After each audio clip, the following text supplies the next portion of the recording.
आज सुनो हम गीत विदा का गा रहे, दो दुखियारी पंछी बिछड़े जा रहे. Listen to this song of farewell as we sing today. Two unhappy birds are now going separate paths.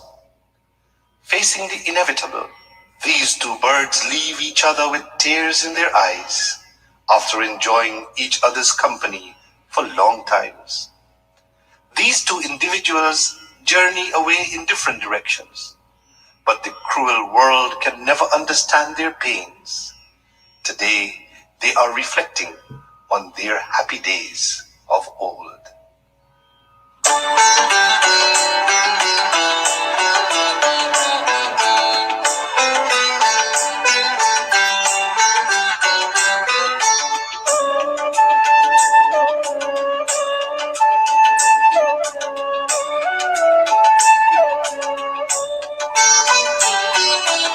आज सुनो हम गीत विदा का गा रहे,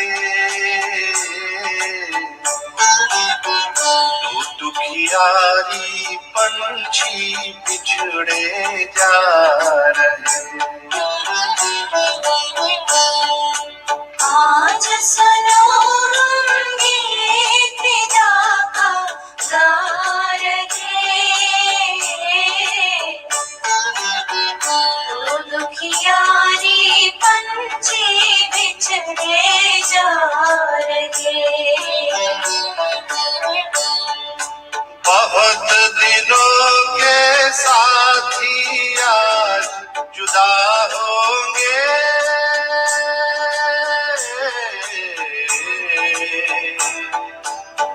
गुमसुम आखिरियों में आंसू आ रहे.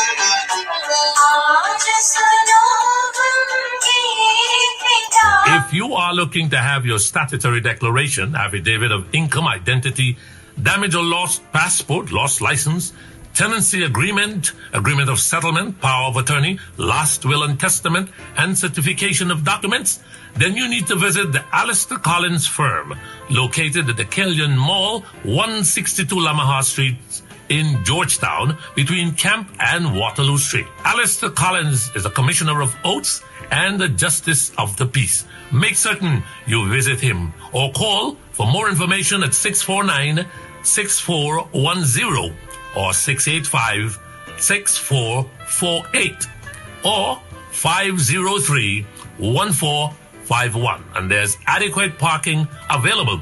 Go down to the Alistair Collins firm and have all of your legal issues settled and brought to the fore. Alistair Collins firm. Contact them at Alistair Collins firm.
The ditty we used to torment our teachers with when we were kids. It goes something like this.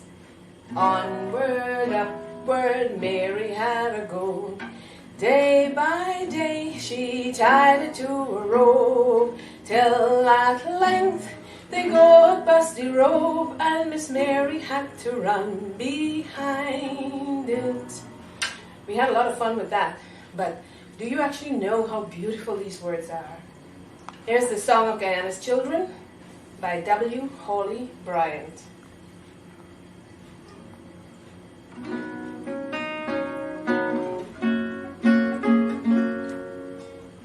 Born in the land of the mighty Roraima, land of great rivers and far-stretching sea, so like the mountains, the sea and the river, great, wide and deep in our lives would we be. Onward, upward may we ever go, day by day in strength and beauty grow, till at length we each of us may show what Guyana sons and daughters can be.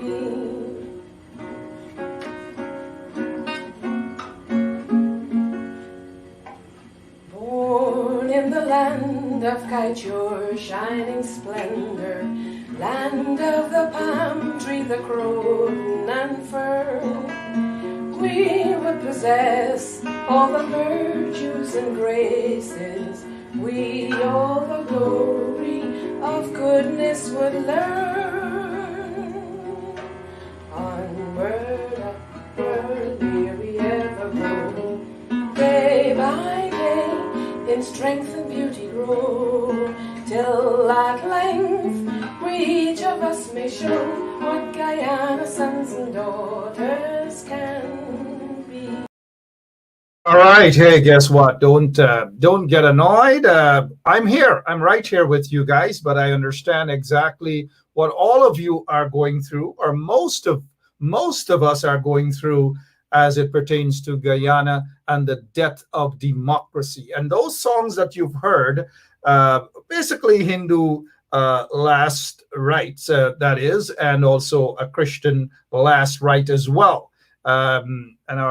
Later down, we will get that last rite from our Muslim brothers as well, because democracy is dead. It is dead in Guyana for so many reasons. Lots and lots of reasons. We have been hearing about it practically all day. We saw a protest out there in Buxton. Let me say good evening and congratulations to the folks out there in Buxton as well. And as usual, I really thought, though, that outside of the protest in Buxton, and, especially on this day, I thought that all of the regions would have been protesting. Folks would have been protesting in Region 10. Folks would have been protesting in Region 6 and other parts of Guyana, because it is a very, very sad day for all Guyanese, because democracy was actually snatched out of the bosom of Guyanese and snatched out by a bunch of individuals who are heartless,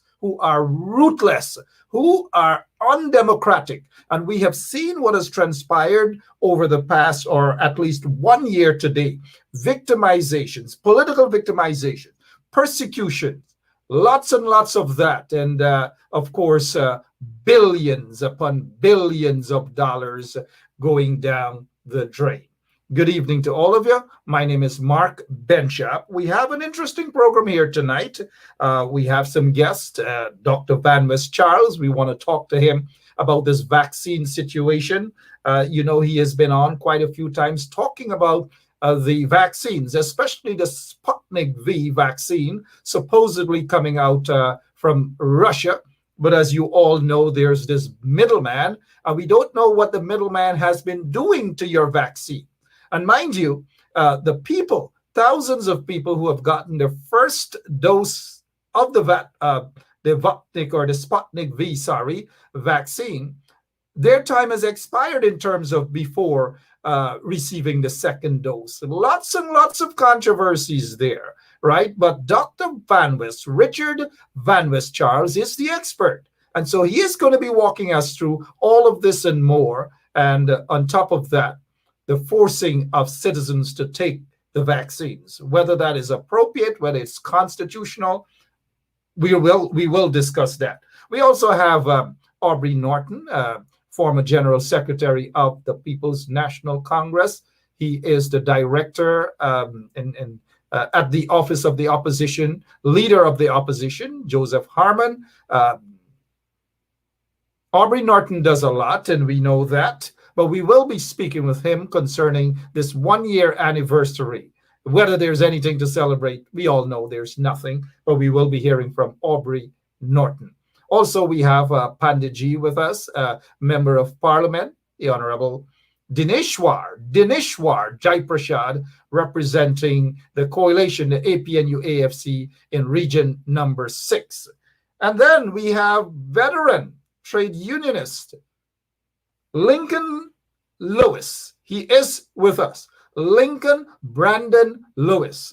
We will be covering maybe 2 subjects with Lincoln Brandon Lewis this evening. All these gentlemen are with us. Every single one of them are with us this evening. They're looking sharp, sharper than probably the host of this program. But let me begin by saying happy Emancipation. As you know, we celebrated in Guyana and other parts of the Caribbean 183rd anniversary of Emancipation. And on behalf of all of us here at 107.1 FM, happy Emancipation Day. Today is a holiday in Guyana. Let's begin. Let's begin with Lincoln Lewis. And good evening to all our guests. Good evening to you guys, and happy Emancipation Day. Good evening. Good evening, Mark. Yeah. Aubrey, can you hear us loud and clear, sir?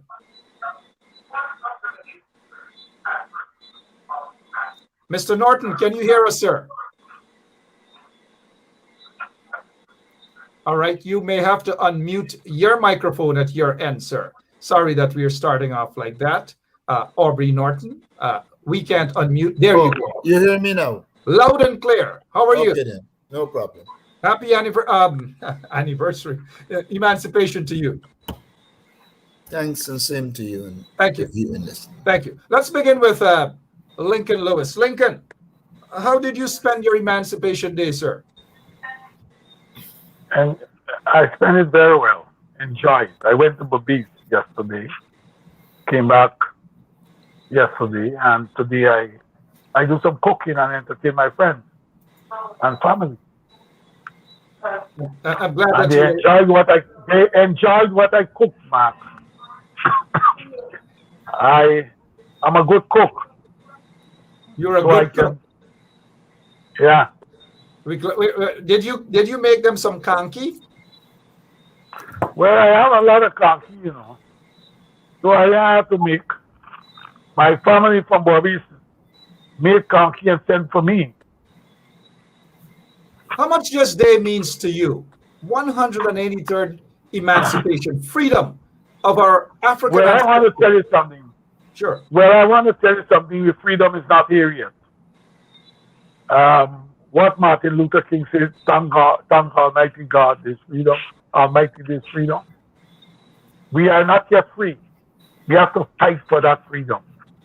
Whatever bit we have had, we have to zealously guard it and make sure we cannot accept that what our ancestors fought for and give to us. That should be the end of it. You have to zealously guard it and build on that. And my mission is to build it. All right, your mission is to build on it, and I'm sure that there are thousands of people whose mission is to join hands with everyone who wants to build on it. Dr. Richard Van West Charles, happy Emancipation. How did you spend that day, sir? Same to you, Mark. Thank you. Well, I met with a few people talking about development and how we can support their development and young people. And I think that's the important thing for me. Emancipation is not a point event. It's an event that has its dynamic of sustainability. And I think one of the things which I would have liked to see more of a manifestation of the growth and development within the Black community. Those are some of the things that I would like to see, and probably some more discussions on the issues, roundtable discussions, in looking at where we are, and where you've come from and where we need to go, and what are some of the barriers, political, economic, etc., social barriers. And I think there are significant challenges presently for young people in terms of access to capital, for business, and that type of thing, which I think the government needs to look at, or all political entities we need to look at, to ensure that young people of African descent and others can have access to capital to promote business. All right, well said. We will get into all of that and more, whether that is happening under this installed regime. But let's go to our good friend, Member of Parliament, the Honorable Dinesh War Jai Prashad, out representing Region Number 6. Good evening to you, Mr. MP, and welcome and happy Emancipation. What was the celebrations like out there in East Berbice, sir?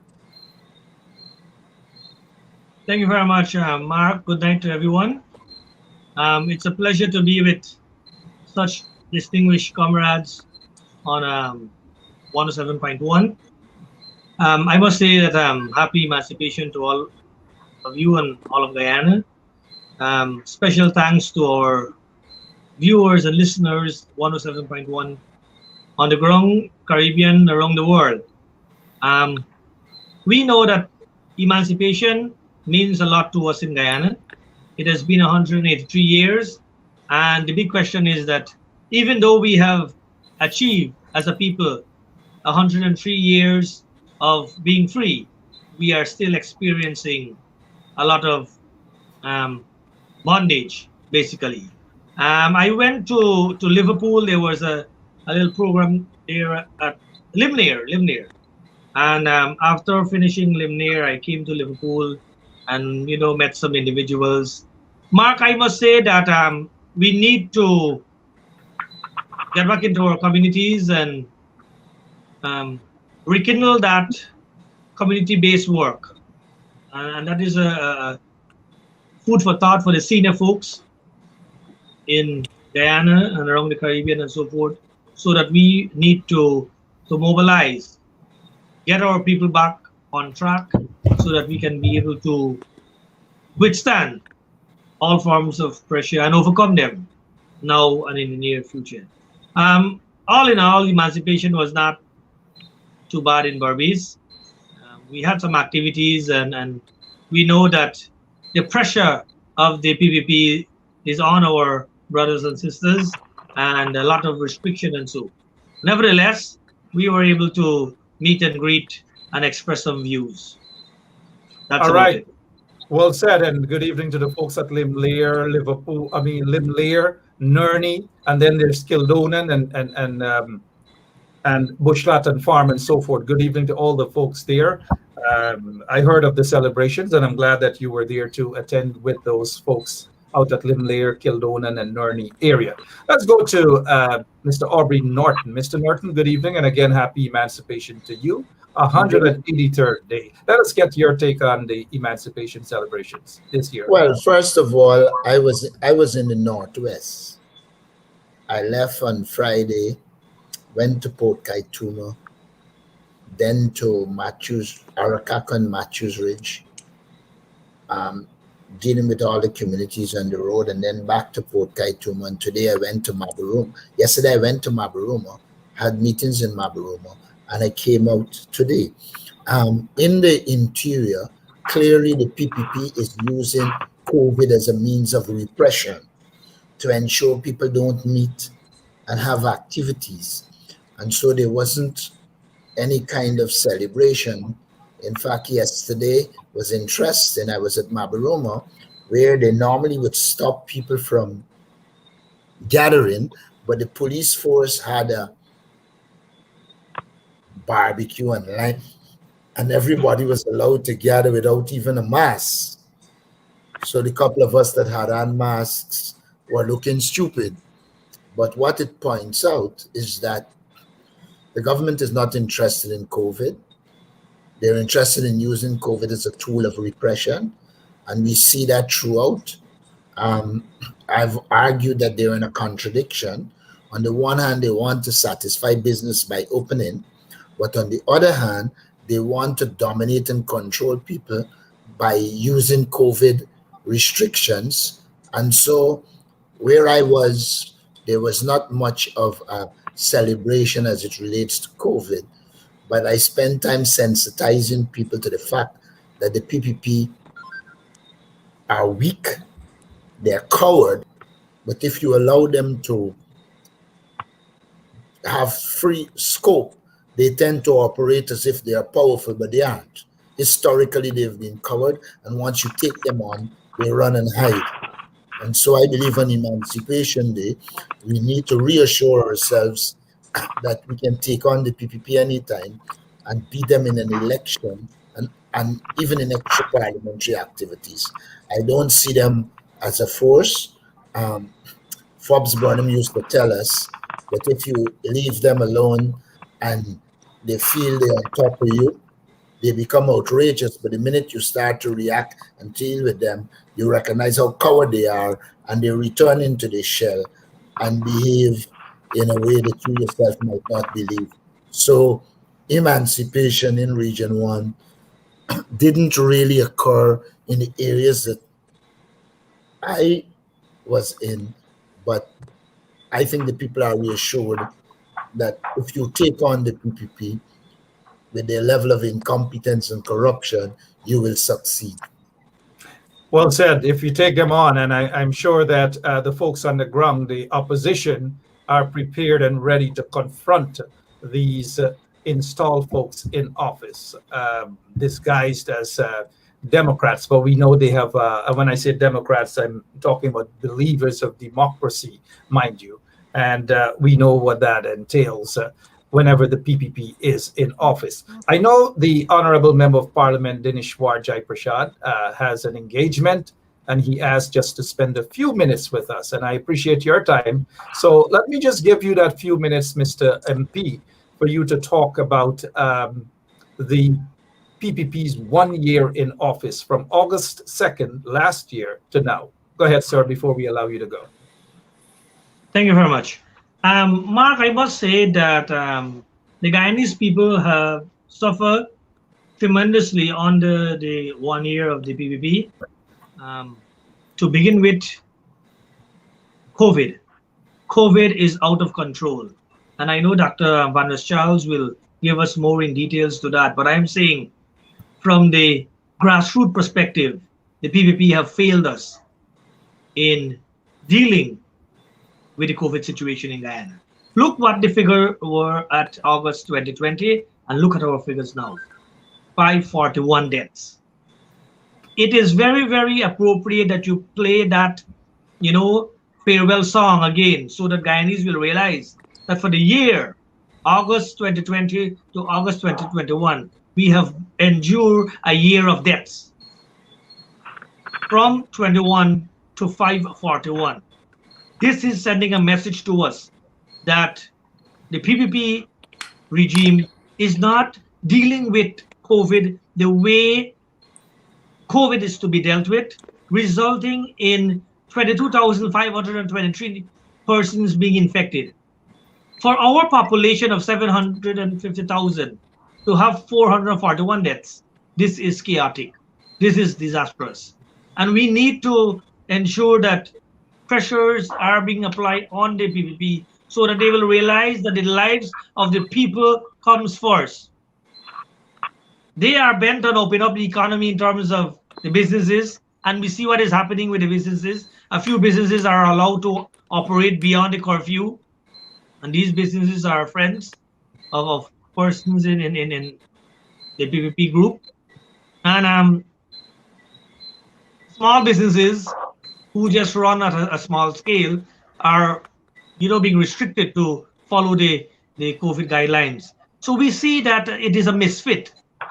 It is being practiced like the animal farm system. There are some rules for some people, but those rules can be flexed and tweaked to suit friends and cronies. We have experienced great negligence by the PPP as it relates to the flood situation in Guyana.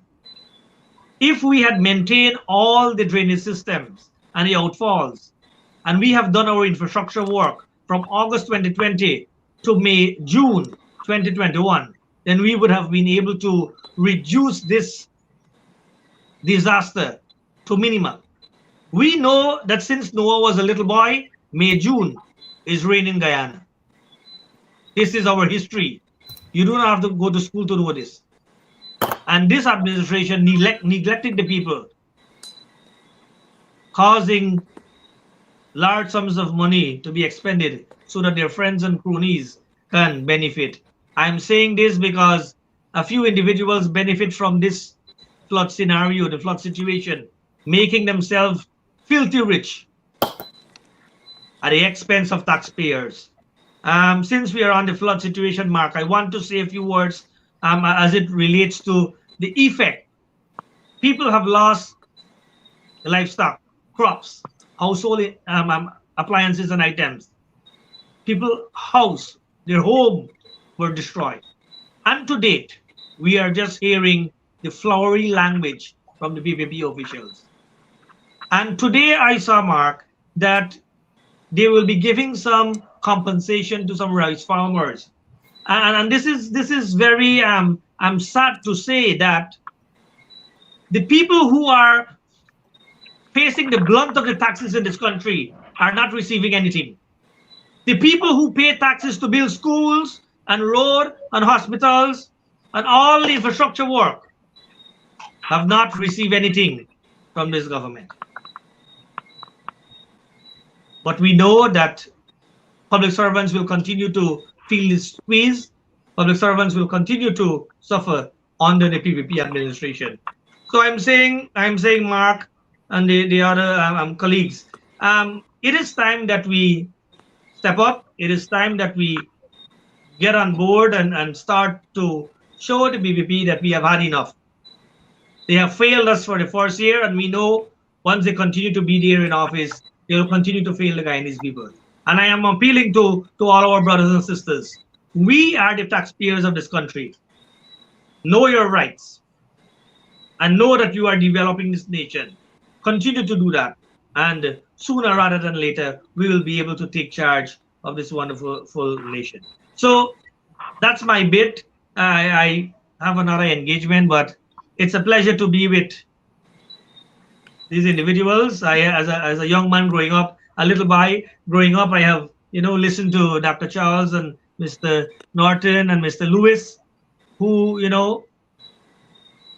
teachings I have read, which contributed to me being a young politician, and I hope that I will continue to learn from them so that my days in Parliament and my political future will be very productive.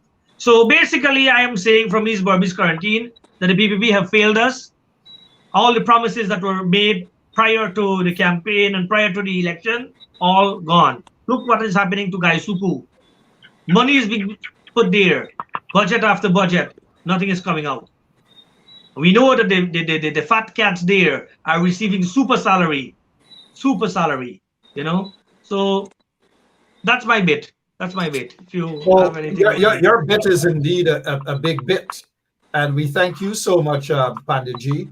In the beginning, Honorable Panditji, Member of Parliament, in the beginning, I played one of those that announcement song, that whole song, Bajan, that is.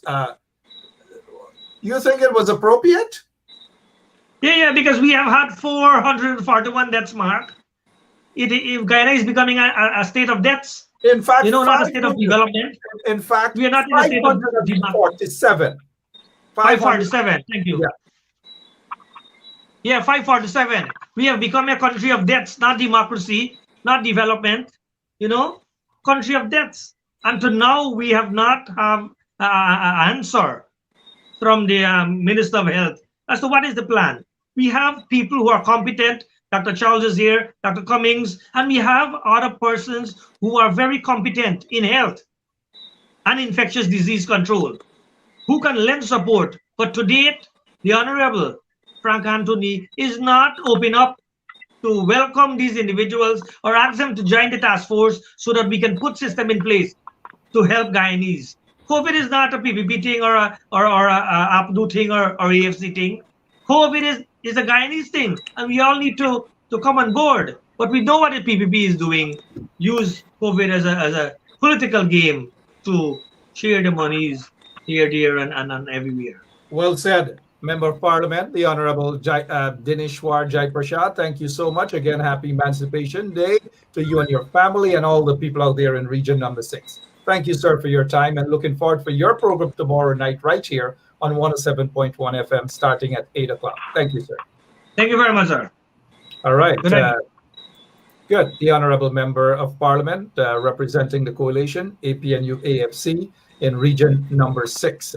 I want to get back to sorry about that. I want to get back to Dr. Van Mis Charles and of course Aubrey Norton. But before we do, I want to ask Lincoln this quick question. The regime, the PPP regime, is fighting up. They want to. They seem to have a lot of energy in wanting the opposition to recognize them as a legitimate government. Why do you suppose they're spending so much time wanting the opposition to recognize them as a legitimate government? Lincoln? This is really gamesmanship by the government, political gamesmanship. Let me just take you back a bit. In 2015 election, the PPP, after that election, filed an election petition. They filed an election petition. In fact, what they're saying, they have problems. The election petition, the moment you file it, is an indication that you have problems with the election that elected through which David Granger became president. That means that you did not accept the result. What you have here is that the coalition at this time has filed an election petition, which says that they have problems with the result. My position is very clear, as I've been from the outset, that let the laws be activated, and let the court make the decision as it relates to the election, the national and regional election. In this specific case that they're talking about, what happens here is that, for instance, today I have read where you have the president is saying that they will only appoint the chair or confirm the chancellor and the chief justice when Joseph Armand, as leader of the opposition,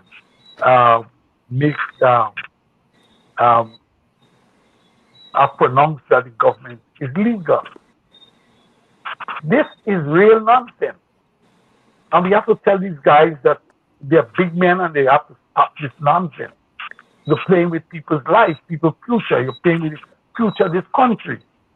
Armand there's nothing in the Constitution which says that Armand has to come out to see that he recognizes the government. He was sworn as leader of the opposition. He went to sworn and be sworn in as leader of the opposition. And Ali has been sworn in as president. The Constitution said they have to meet so long they hold the office. What they have to do is Ali has to get off of this nonsense. I am getting the clear impression that the issue of the appointment of, for instance, the issue of the appointment of the chancellor and the chief justice is that they don't want to do it. They may not want to do it because they are two women, or they may not want to do it because they perceive other things maybe against them. They have their own political ideas, machinations about them. So they don't want to appoint them. And the women in this country got to begin to call on this government to stop discriminating against women. They have to take up that case. They got to start on these people. When the issue of COVID came about, he didn't, and he wants to say that they must, to this society, you must come to and be vaccinated. All that you were saying that Arman must go and tell the people to go and take the vaccination, right? They didn't ask at that time for Arman to first and foremost publicly say that he recognizes the government before they ask for the people to be vaccinated. He's double speaking. It's trickery and cookery. One time when it suits your purpose, Arman must go there and support what you're doing. And another time when it does suit your purpose, you're asking that Arman must first see that they support that he recognizes your government. When the Constitution says that Arman don't have to do that, the Constitution never says that Arman has to recognize your government. Arman, the moment that he has been sworn in as leader of the opposition, is indicative that he has accepted that you are the president and he is the opposition leader until such time that a decision has been taken to speak otherwise. So,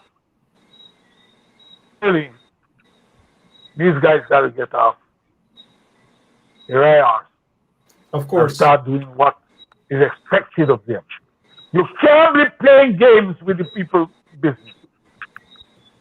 Let me tell you what. You know, Mark, I watch it. I've heard so many questions about, so many complaints, in fact, every time I go on the road about this COVID relief, where the people are saying that they were given a pink slip and they never came back. So we shift from the COVID relief and we run now to the education payout, the grant that you're given. And you run from that and you go on to the flood. But you're not finishing or satisfying the COVID relief. Those people with the pink slips who never get money after the first float was done. Let me tell you what, where I live in, they passed in the street and they never came to my door. We were in the house. My gate was open, so there was never paid like me. So I'm saying that if they passed there and they didn't pay me, there are a number of other people who tell me that they never came to their houses, their homes. I believe that many people were passed. I know that. Let me say to you, you see this question here about this, and you're talking about COVID. Let me tell you what, this thing is convenient. The MP spoke about it. You spoke about it. It's convenient. You telling people today they must go. If you don't go and get vaccinated, you can't go to the public buildings and all these types of things. Yes, you can tell people that. But the same people who making the order, I look at them when they were paying out the monies for the education grants in areas families have to go and sit down there. Mothers and fathers have to go and sit down there in cramped areas, waiting for the ministers to like night in China coming out to pay money. That money could have been posted to the people. But what you want to do, you want to tell people that this money, I am giving you this money. So you must come and sit down and wait on me in cramped area. So you telling me that it's only when it is not for you, I must observe the COVID rules?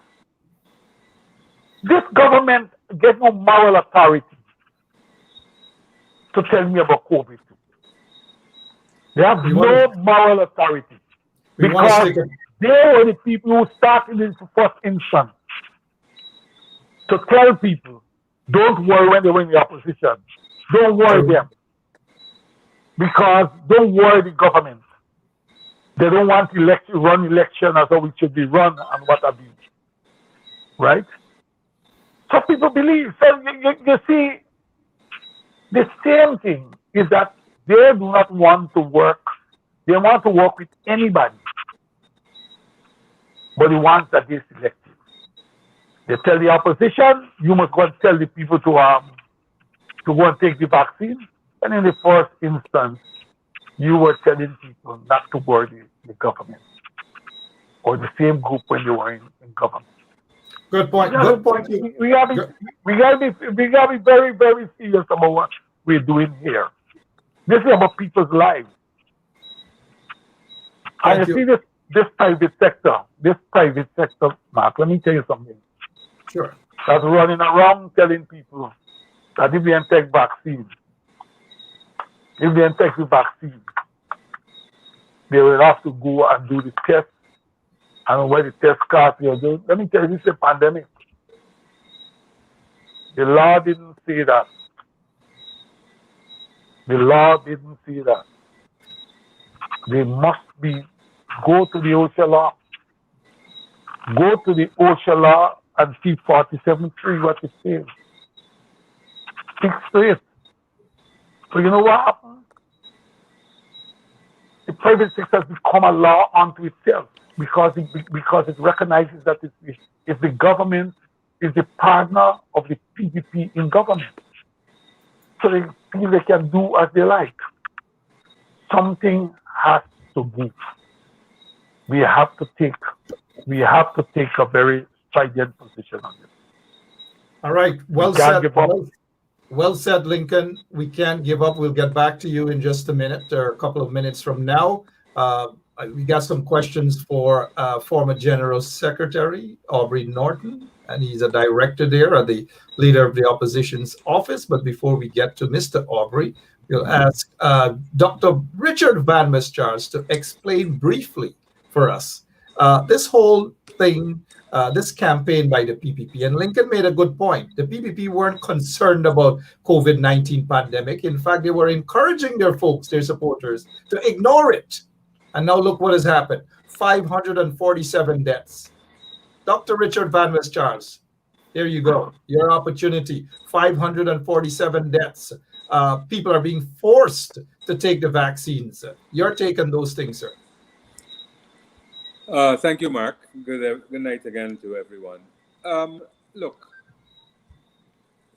we are confronted with a situation that is not very clear. The president today hinted at the issue of variance. Mark, you will recall, I think on previous programs, I was insisting on the need for genomic sequencing to be done so that we are clear in which variants are circulating in this country. To this date, they haven't been able to say which variants are circulating. We do know from the global statistics that the Delta variant, which has increased transmissibility and even transmissibility equal to that of chickenpox, is now raging in Florida, in parts of the US. 91% of the cases right now in the UK are of the Delta variant. Now, we do have a significant issue in that we are making decisions, at least because there is no information, in the realm of uncertainty. I suspect that the government has some information that the Delta variant is circulating. That's why they came out with these guidelines, rushed from August 1 to August 31st. Now, if in fact the Delta variant is circulating, don't play games with us. We need to have that information, first of all. Secondly, I am going to insist, as I have done before, you cannot force people to take the Sputnik vaccine. But before I get that, I believe, as a public health physician, that we need to build a herd immunity. I believe we need to be vaccinated. But I do not believe, because Sputnik is not approved by WHO, that should be forced on us.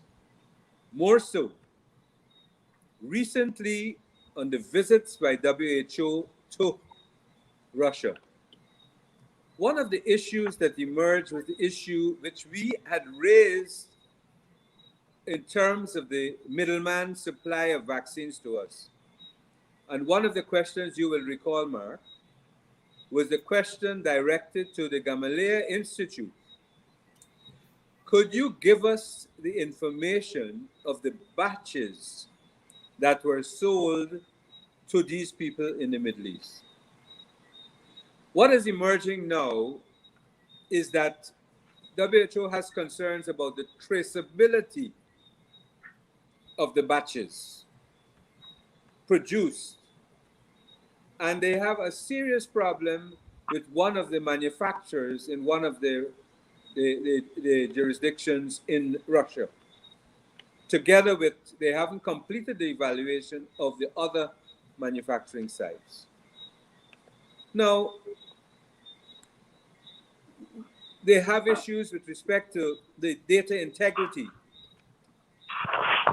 And therefore, I am going to say to you, you cannot insist on mandatory vaccinations when you haven't said to us that you have the adequacy of supply for us as a population. You're trying to make a threat, and at the same time, you're presenting to us a vaccine that is not approved by the international agency of which we are a member and of which we depend on for guidance in these areas, because we're a country that does not have the capacity to make some of the decisions, to arrive at some of the decisions in terms of the verification of the process of manufacture of the vaccines. So this is a very bad move. I want to repeat myself. I believe we should move with the vaccination in this country aggressively because of the circulation of the variants. I honestly believe that. But the problem and part of the hesitancy, as I've been speaking and encouraging people to have the vaccine, is the resistance of the government to involve the political forces and the other forces in the country on the task force. There is a heavy coefficient of distrust. And therefore, if they really care about us with the circulation of the variants, I want to suggest that they seek to step back, have the political forces and other forces involved in the National Task Force as a matter of urgency, or else we're going to have a serious... Look, even those that have been vaccinated in the United States with Pfizer, they're showing right now that the viral load in their nasal passages is high and they are transmitting. So even those of us that are vaccinated, if the variant is circulating in this country and we have a high percentage of unvaccinated, God help us. And let us not play games. Let us be truthful about this matter. So we need them to declare very carefully which variants are circulating in this country at this point in time. I think that that's a good thing that there's this perception that the regime, the installed regime, is covering this the variances in Guyana, for example, the Delta strain might very well be in Guyana, and they're covering that up. Dr. Charles, we'll get back to you though. I want to bring I just in. want to make one point. I just want to make one point Go ahead, in sir. relation to the cash grants. Go ahead. Yeah. You're hearing many problems with the cash grants. I am of the view, And that's the cash grant for what? Because there's so COVID. many cash grants. Well, let me say I have a position on cash grants in any way. In general, I believe the political operatives should remove themselves from the distribution of cash grants because it becomes colored in many ways.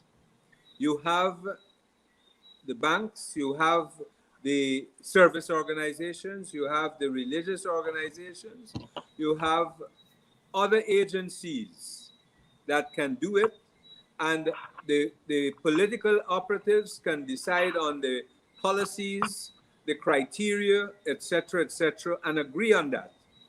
But the distribution of the grants, really, they should remove themselves from that process. I got you, because too many malas and all kind of things thrown around their necks and hugs and kisses in that process. They're politicking. That's what they're doing. We got you, Dr. Richard Van West Charles, loud and clear. We'll get back to you, but before we do, one last before, question. if you can stick a pin, we have you. We still have a lot of minutes remaining here. Right, go ahead. We have you, sir. Let's go straight to Aubrey Norton. 1 year, and I do apologize, Dr. Van West Charles, but I want you to stick to your point there. We'll get back to you, sir. 1 year, August 2nd, last year to now, a lot of Guyanese are of the view that democracy is dead in Guyana. Let us get your reflection, sir, on the 1 year death anniversary of democracy under the PPP. Your time to talk, sir. There was never democracy under the PPP. The first time the PPP was in government, they extrajudicially murdered thousands of Guyanese. When the PPP was in government between 1992 and 2015, they destroyed the trade union movement, shifted away from collective bargaining. When the PPP was in government between 1992 and 2015, they were a corrupt entity that utilized the resources of this country to put it in the hands of the PPP elite friends and family. Democracy has two elements: electoral, which they call procedural, and substantive, which has to do with governance. Procedurally, the PPP have rigged elections continuously, even though they try to say they don't, or make everybody the victim except themselves. But if you read Bairam Singh Rai's book, you will see that he pointed out that consistently in the People's Progressive Party, the elections were rigged. So even Dr. Jagan, in the inquest after the disturbances, everything, I think it's the correct name is the Winpari report, virtually said that he didn't believe in democracy. And so one has to be very careful when we're talking about the PPP and democracy. The two things don't exist together. They are diametrically opposed. But having said that, one has to look at the PPP's 1 year as an installed government. Interestingly, the PPP is saying they are opening up because 50% of the population has been vaccinated and they are fighting for herd immunity. But it's the same PPP. They said 50%, and the number they give is 250,000 people. But on the voters list, they argue that the voters list is correct, and it has 650,000. So then how did you arrive at herd immunity with 250,000 as 50% of 650,000? It just point out how hypocritical they are. I don't believe it's the absence of mathematical skills. It's just a clear case of them using figures conveniently. I believe that the PPP used COVID as a tool of repression. The PPP is in a dilemma. On the one hand, they want to open for businesses. But on the other hand, they want COVID as a means of repression so that there can be no public meetings, no meeting of people of a certain number. And so what in essence has happened to them is that they have opened up without saying they have opened up so that they can use COVID rules as a means of repression. And that is the reality. When Lincoln referred to the amount of people that they have waiting on them as ministers so that they can get on a PR campaign, you will know they have no interest in COVID. None whatsoever.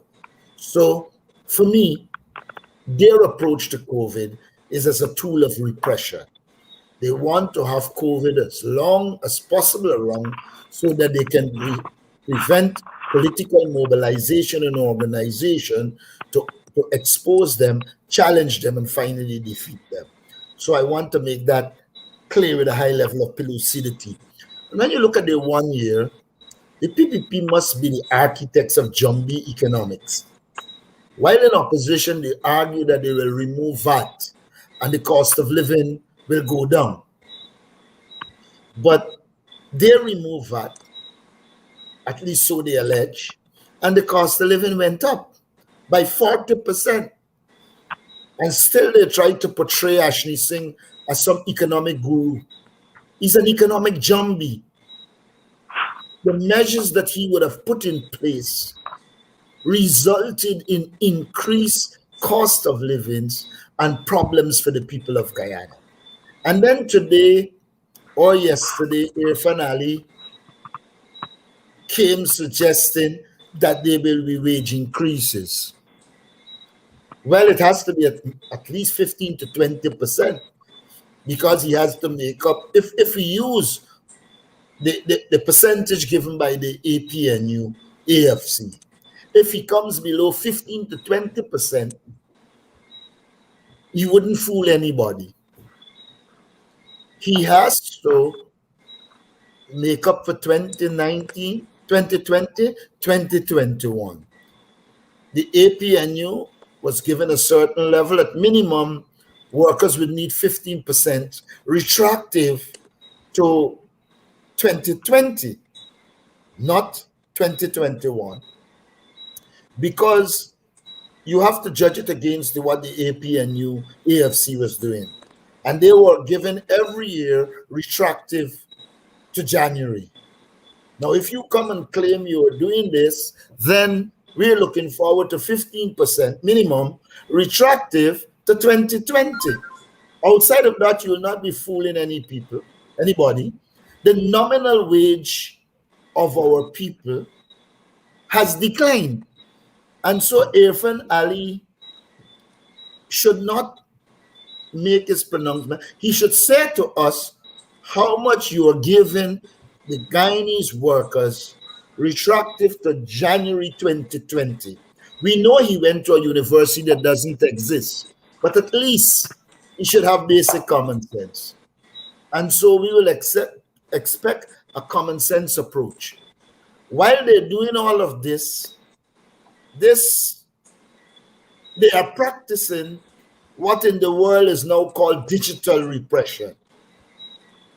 We have to recognize that the PPP is involved in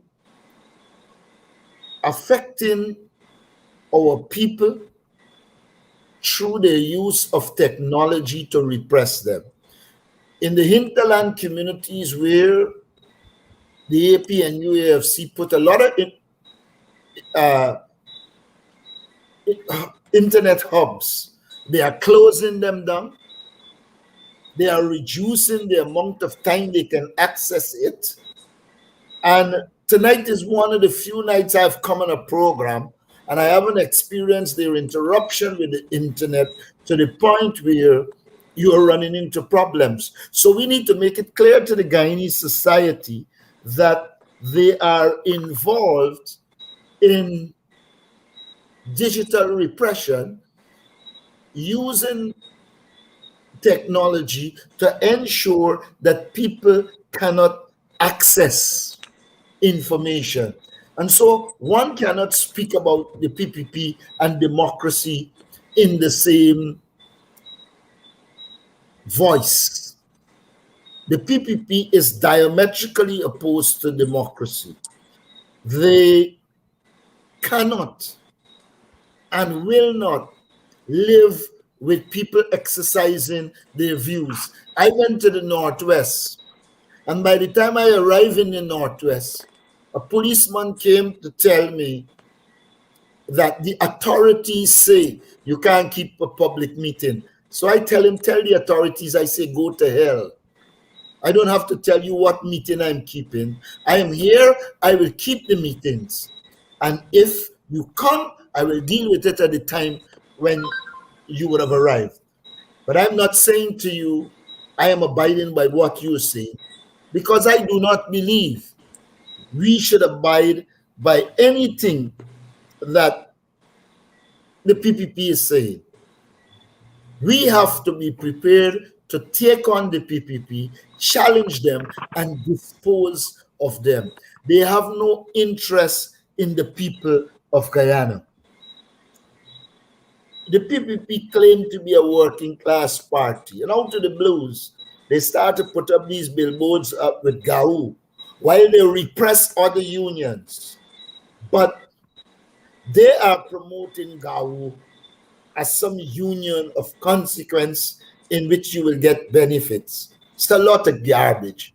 The PPP is anti-working class. And so we have to be very, very careful. What the PPP has shown in the last year, I can put in 3 words: incompetence, corrupt, and racist. I have no apologies to make. The People's Progressive Party has shown that they are a racist political party. I remember the installed president, when I made the comment about them and racism, said, show me the racism. And I showed him. You and Barrett Jacques said, when you come to power, anybody who got land under the AP and UAFC will have to return it or face the courts. But when you actually came to power, I would hope that you move his face from the television. It's not something I would want to see. Yeah. You said, when you come to power, anybody who got property under the AP and UAFC will have to give it back or face the law. But there were many Indians who got property under the AP and UAFC. But the only people you asked to give it back or face the law was African Guyanese.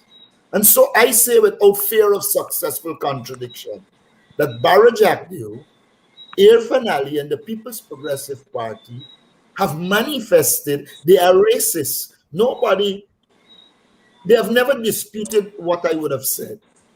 They have never disputed the fact that they said COVID-19 was for households. And when they started to distribute it, they then switch it When it comes to the black community, you had to be a landlord. But when it came to their support base, all you had to have is an ID card. And so I'm saying, without fear of successful contradiction, the year of the PPP in government has been characterized by incompetence, which is manifested in the handling of COVID, the high cost of living, increased blackouts, the decline in the quality of water, and the amount you got. And then corruption, where the very COVID-19 relief, etc., it produced high levels of corruption among the supporters who were distributing it, and even policemen who took the opportunity. The policemen decided, me and guard this thing, and I see you thieving, and me and get. And so policemen end up making money on it. And I've already illustrated how racist they are. So I don't believe anybody can be browbeaten. I came from the Northwest, where the PPP is taking away lands in the Arakaka area from African Guyanese who have been working it for years, and allowing one man to dominate and control the area, an issue which I will take up in the public domain. An African Guyanese was virtually crying as to what they did to him. So they have no moral authority to speak. And what is worse, they are there by fraudulent means. They can try their best to suggest whoring. The evidence of the recount suggested that the People's Progressive Party is there by fraudulent votes, and they were installed. So if one looks at the reality on the ground, the PPP has proven to be a failure. And if you go to the infrastructure work they're doing, you will see that they have gone back to a position where they can't do the kind of quality work we did. If you have a road to build for 10 million and you have to give 3 million in corruption, you must compromise the quality of the road. And that is why I say, I don't care how much money you put in the hands of the PPP. They will never be able to develop Guyana because they are so corrupt, they can never give you value for your money. They have to always siphon off some for themselves. I've challenged Jack Deo and Irfan Ali for years. Put your property against your income like the normal man. I'm prepared to say to you, okay, if I own this, I will show you the mortgage, my salary, etc. You do the same thing and show me how you could have accumulated the wealth. They are corrupt people who have now moved to the level of bribery. And this is the last issue I want to deal with. They know that they are incompetent. They know they are corrupt. They know they are racist. So what they are doing is spending a lot of state resources bribing every ethnic group they believe will not support them. So they spend a lot of time in indigenous communities bribing them. They spend a lot of time in Afro-Guyanese communities bribing them. And as they return to power, you know full well that they are racist. If you want to know how racist they are, check and see what power Joe Hamilton has. Every time he makes a pronouncement, he has to walk it back. Well, Mark Phillips took a position, it would appear, that he would stay in a corner and not get in the free. Ejil is the kind of joke that you don't laugh at. But it is evident. I know of a case where he purported to say to staff, do X, Y, and Z, and we'll give these contracts to X, Y, and Z. And key people in the PP said, no way, it going here, and the contracts had to go there. So even when you look at how they handle the Afro-Guyanese in their political party, you will recognize that they are racist. When the APNU was in government, Ronald Bulkan made decisions. You name the Indo-Guyanese, indigenous people. They make decisions and the government work with it. Not so in the PPP. You see that the African Guyanese community in the PPP are political poodles to be used, abused, and every time they attempt to step out to look after what they perceive to be the interests that they should look after, they are pulled back in quietly and told. Mm-mm. So I will close by saying the PPP has manifested they are incompetent, they are corrupt, they are crude, and they are racist. In addition to which, they discriminate against indigenous peoples and Indo-Guyanese who they perceive to be APNU, AFC. Those are the comments I want to make at this stage. All right, well said, Aubrey Norton, there for you guys. And if you noticed, I'm giving all of my guests an opportunity to speak their minds without any interruption. And they have been very, very kind to keep it very brief, 5 minutes or so. But they can go on for as long as they want. Nobody's going to get bored tonight. But before I go to Lincoln Lewis, let me quickly go back to Dr. Richard Van Westcharles, and I must apologize, sir, for not allowing you to make your quick point you wanted to make. Go ahead, sir. Dr. Charles? No, I wanted to make the point which was published with respect, I think Lincoln began to touch on it, in the Occupational and Safety Act, with respect to, I think it's chapter 99(3), that for issues of medical surveillance, the employer by law is bound to cover the costs of tests, etc.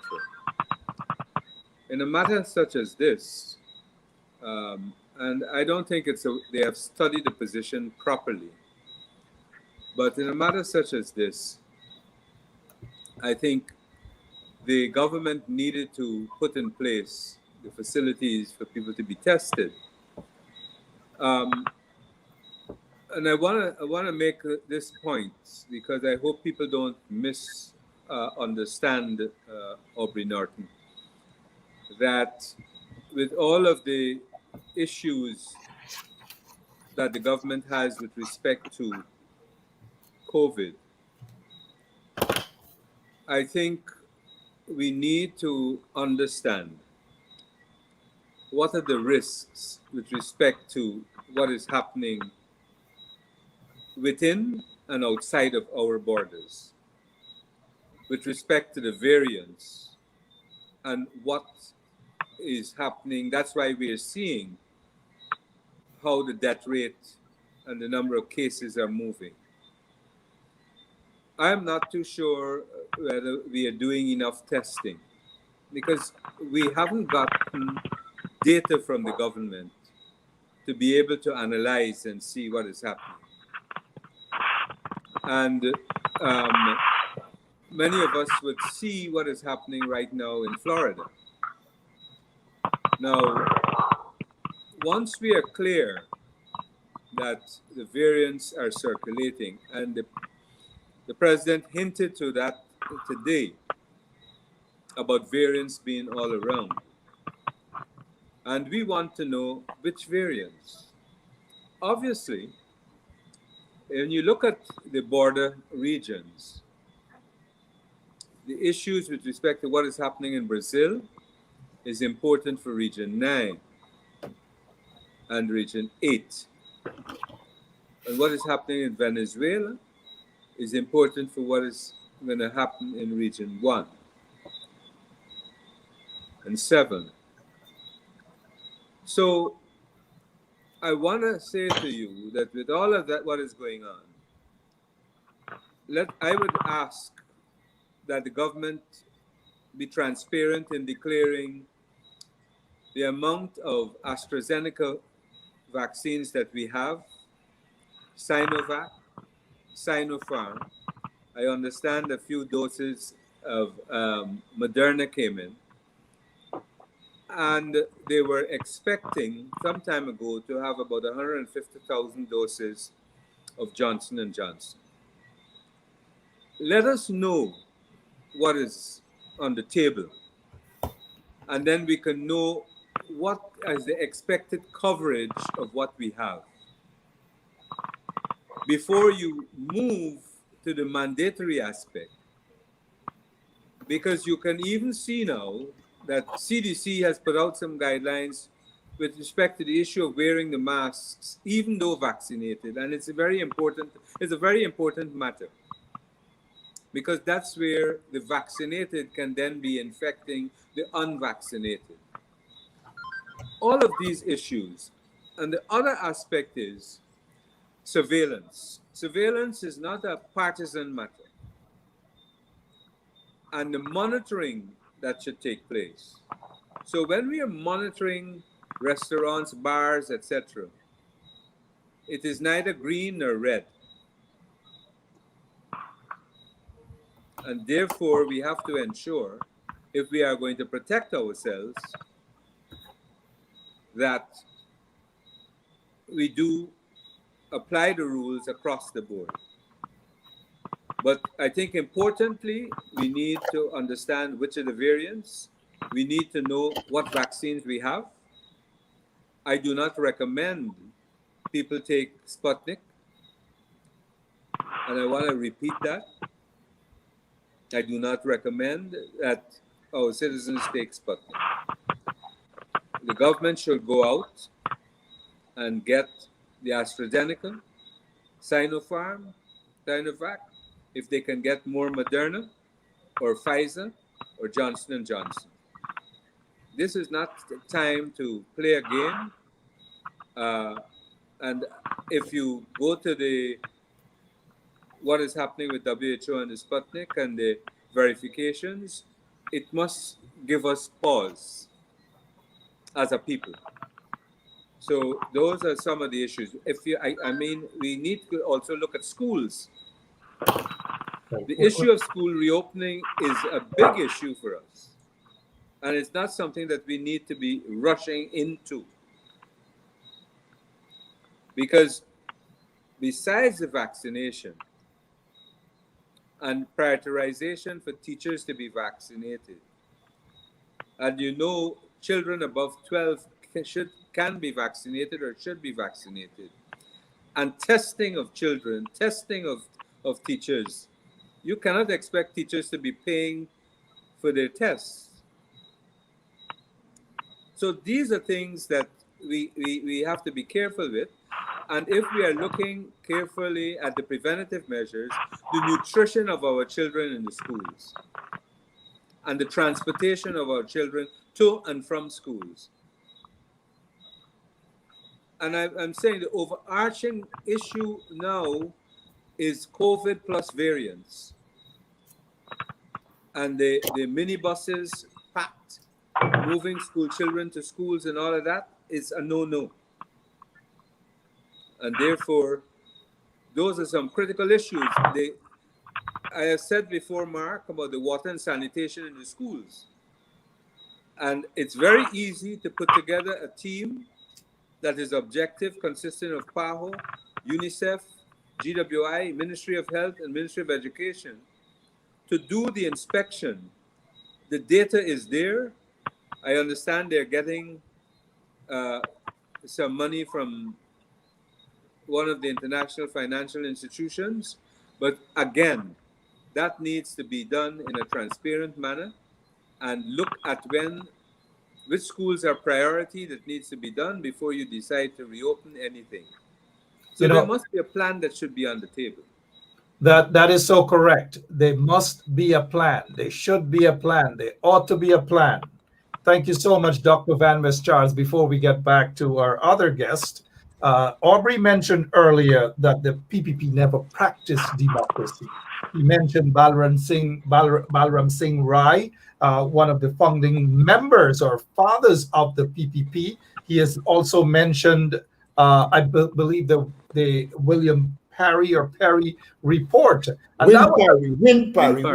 Will Parry report. That was a damning report against Chetty Jagan and the PPP, where he spoke of a lot of things. I think I think it is in that report he did say something that Dr. Chetty does not possess the nimbleness of intellect, something like that I read years ago, or the dexterity or something like that to comprehend the political situation.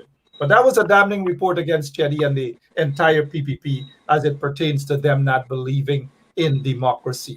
But the kind of death of democracy I was talking about, Aubrey, is the fact that from 2015 to 2020, August 2nd, Guyanese experienced a form of democracy that they have never experienced in a long time in Guyana. Hence the term, rest in peace democracy, from August 2nd, 2020 to now. Let's move to Lincoln Lewis, General Secretary of the Guyana Trades Union Congress. Lincoln, you have termed before an economic genocide. We are seeing evidence of that right now under this new PPP installed regime, targeting, Aubrey mentioned, targeting owners, landowners who are predominantly Black folks. Businesses are being shut down. Persons with fuel licenses and so forth, a young man by the name of Besson and others have been targeted. Your take on this 1 year and the economic genocide and also the persecution of others as well, GCOM officials, we have Mr. Ben, Trevor Ben, and scores of others. Your take, sir. Let me start by saying, Aubrey raised the issue of wage increases. Last year, the government came to power. This orphanary regime came on. They did not give any increase. They didn't engage the unions in the public sector. What they did is they just announced that they will not pay an increase. While they announced that they will not pay an increase, they were prepared to entertain GAU because they see sugar as their base, as a support base, and they need to satisfy that base, those people in sugar, while at the same time they deny other sectors an opportunity to even sit down and discuss with the view of getting an increase. But I heard Aubrey say that the president said today that he will be talking about increasing public sector, public service, and those places. By the end of the year. By the end of the year. By the end of the year. Let me make a point. This is an oil producing country. The minimum wage in the public sector, in the public service, is approximately $75,000. Even if you give 15% of the $75,000, $11,250 increase, and come to it will come now to $86,250. For a man to get a decent apartment, any employee working in public, any policeman, you're going to pay $50,000. What in hell we talking about wage increase? The president talking about wage increase. We have to talk about new wage bands for the public sector. We got to start talking when a police come in, when a man is recruited, he got to get a decent salary. And a decent salary don't mean $86,000. A decent salary where you can pay wages, where you can pay for apartments, and you can buy food. This thing, we gotta look at. We can't have a country that we are talking about the riches. Rich country, poor people. I saw today there are three business persons who are most of them are near to the government. You know, the private sector is the partner of the government.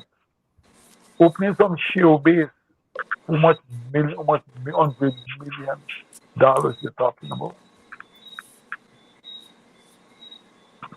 They get that, they have upward access to that much. These people who are wage earners, the time has come that we got to stop paying them chicken feed. We have to pay them decent salaries. This thing has to change. Can't be like that any longer. But it knocks at the old process, the old idea, the old scheme of where this program, they can't get out from this program, where they have conceptualized this program and developed it over a period of time to marginalize a group of people economically and politically. That is their intent. And they're not going to do this different. It is difficult to get them off track, right? But I hope those who are listening to this program tell Mr. Ali, will tell Mr. Ali the truth, what is being telling you. That you can't come and talk about 15%, but what percentage? You have to start now looking about establishing new ways back. We have to make sure that the economic circumstances of the communities, primarily the African communities. Let me tell you what. You know, I was in the West Coast Region 5 the other day. And there's a group now, somebody took a major rice farmer, Indian rice farmer, to court over land for the group that has been occupied. He has been planting that over time, and he has been resisting coming off the land. And they took him to court. You know what happened now? The PPP, acting from the PPP ministers, now gone to the people, trying to make a deal that the man remain on the land.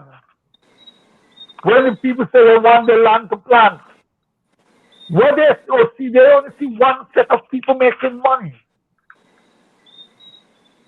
They're only interested in one set of people, economic circumstances in this country. Something has to be done. We have to take a different position. Economic genocide has been a program that has been conceptualized, developed, and implemented by the people. And I've made it very clear. It was done when they closed the public cooperation around in the late 90s and 2000, and put so many people on the road. Who the people primarily? They didn't find alternative for them. No alternative.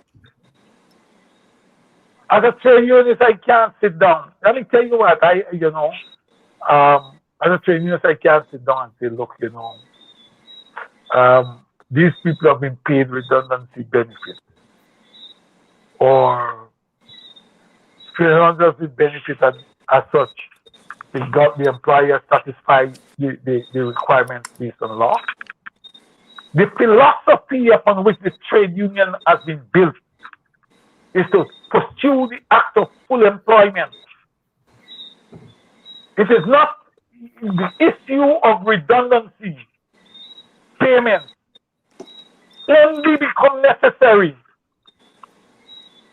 when the doors are totally closed or nothing can be done to save the job. So workers in this country, when you go to the unions and the unions tell you, or when they send you a letter and you say you're terminated or dismissed, and they will pay you off. Don't allow union leaders to tell you that are going to argue for, if you're not paid, they argue that you've been paid. First thing that has to be done is whether the act was right, whether the act was legal. And if the act was not legal and the act was not right, then the unions must fight for reinstatement. Because when you take that money and you go home, after 3 weeks you don't have anything. You put the future of your family on the line. And unions got to begin, union leaders got to begin to look at this thing this side.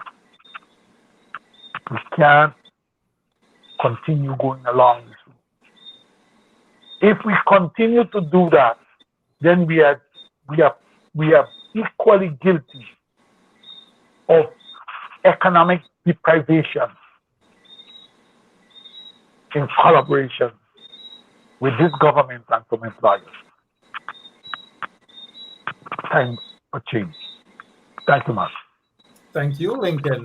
We'll take another round before we ask our guests this evening. No strangers. They are friends of you, the people. They're friends of all of us here at 107.1 FM as well.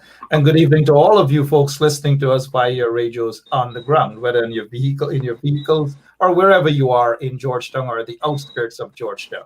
Good evening. Let's get back to Aubrey Norton. Aubrey, I'll read this and I'll give you a chance with the scorecard. This is all of our good friends. Don't mistake him for a watched-down version of Al Sharpton. He's actually Freddie Kissoon in that photograph there.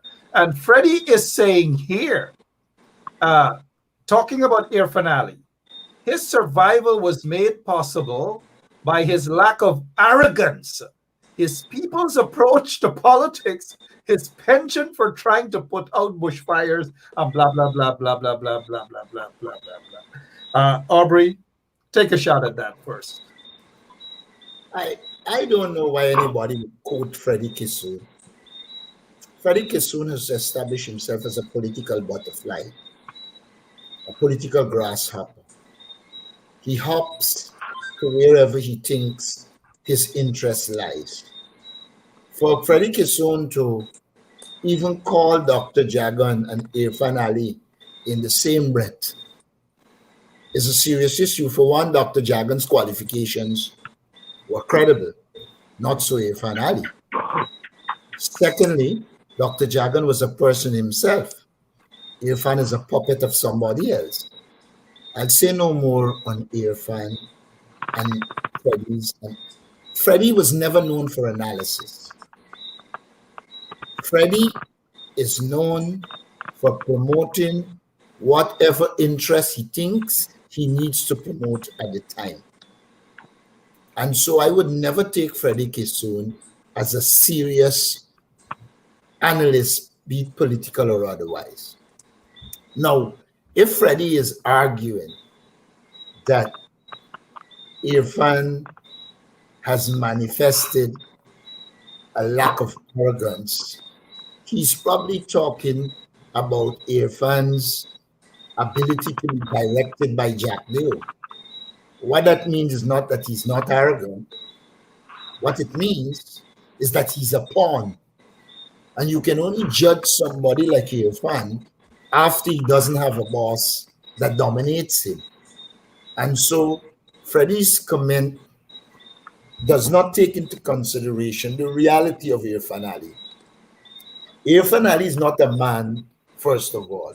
He's not a man in himself. He's not a man for himself. He is a man that is controlled by another man. And therefore, you cannot arrive at those conclusions until you see an Irfan Ali that is acting on his own accord. Now, add to that, I was in the Northwest, and I'm talking about the Northwest because people ask me to talk about it. The PPP are pathological liars.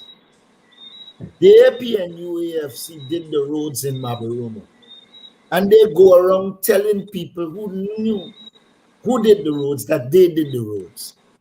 And in the campaign in 2020, they were telling the same people You can't eat road over the roads you give them.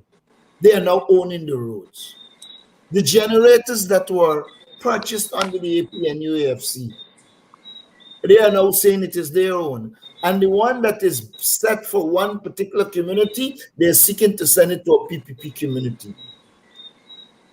Under the APNU AFC, a water well, Dr. Van Charles might know about this, was provided to the people of Arakaka. And they are now complaining that the PPP is giving water to their supporters and bypassing those who they perceive to be APNU AFC. So I don't understand when Irfan Ali talking about one Guyana. He is creating plenty Guyanas. The only thing I've seen similarities with Irfan with is COVID-19 and 19 charges. Outside of that, he has proven to be somebody who is operating based on the PPP and Jack Leo doctrine of being essentially discriminatory in nature. I heard Richard saying no to Sputnik, which I agree. But the reality is the PPP is a party of corruption. And the vaccine that permits high levels of corruption is Sputnik. Apart from the middleman, there are a number of avenues that are open. And so I expect them to continue with Sputnik, though I agree that they shouldn't. But the reality is everything for them is corruption. And so evidently they will go with Sputnik because Sputnik provides the opportunity for them to make money. And one has to acknowledge that the People's Progressive Party operates in the interest of its elites, families, and friends. And therefore, for them, Sputnik is the thing. So we shouldn't fool ourselves. Now, I heard Lincoln on the question of wage increases. I was merely saying at minimum what they should do if they want to compete with the AP and UAFC. But I agree with you, there are need for new wage bands, etc. But I believe that the time has come when we have to take on the PPP. I want to remind people, the PPP are cowards. They are downright cowards. If you allow them to dominate you, they will appear as if they are brave. But the minute you challenge them, you see their cowardice. And I can tell you, I know of cases in the 1997 protests where they used to call you, threaten you, and once you stand up to them, all of them ended up going out of town. Because they are cowards. They know that they don't stand on firm ground, but they hope always to use the Guyana Police Force and the Guyana Defense Force against the people. But people will have to stand up to them. Now you come talking about minibus. You're showing another element of the incompetence. That's the water cannon that couldn't fill a tank, right? That's correct. That they spent 27 plus million Guyana dollars for under Clement Rohi. Corruption again. But continue, sir. But the point is, the People's Progressive Party is a coward party. They're a corrupt set of people. And once challenged, they will retreat. Because they know they do not operate based on principle. And so I believe we have to shift this to the next level where we begin to take on the PPP. Because the PPP is being very destructive to the African Guyanese community. I want to comment on Irfan Ali talking about recognition of the PPP. I know he went to a university that doesn't exist. And therefore, we should go down the road of educating him. A man can be installed as president. And as a consequence of that installation, as the big powers did, you will have an opposition leader. And so you have a president and the opposition leader. The Constitution stipulates that the two of them meet. But legitimacy is another question. Legitimacy is the question of whether people accept you as a legally elected government. It should be made absolutely clear that the people that Joseph Harmon represents do not see them as legitimate. The evidence suggests that they are illegitimate. And so to ask for recognition, to do anything, is to suggest you want to also get legitimacy by fraudulent means. I don't believe that will happen, because every Guyanese sat and saw the recount. The PPP asked for it to be live streamed. They saw what come out the boxes, what didn't come out. And so how could you want to be recognized when the process you asked for demonstrated that you are there by fraudulent votes? And your own Attorney General, they shout out, fraud is fraud. And then he changed him out when the fraud was evident in the PPP. And so one has to be very, very clear. We are in a political struggle against a set of people who have destroyed this country. We saw 5 years of people rekindling hope, proper use of our money, water improving, electricity improving, and out of the blues, the EU, the Americans, the British, and the Canadians, some of them having been socialized by the PPP, the likes of Jerry Guevara and others, who got prime property that the people of Linden work and bought, called Bitco House, at below state value, its actual value. We hear now he is seeking to get, it is alleged, Watuka House. I will say to Linden people, it should never happen. In fact, the people should have had the first option to buy Bitco House should have been Lindeners who sweat in the bauxite industry to build Bitco House. I want to establish that I believe Linden people, the PPP is doing another thing. Some of the Nissel lands in Linden, they are bringing people out of Linden and giving it to them. And it is out of place. Linden people are entitled to those lands.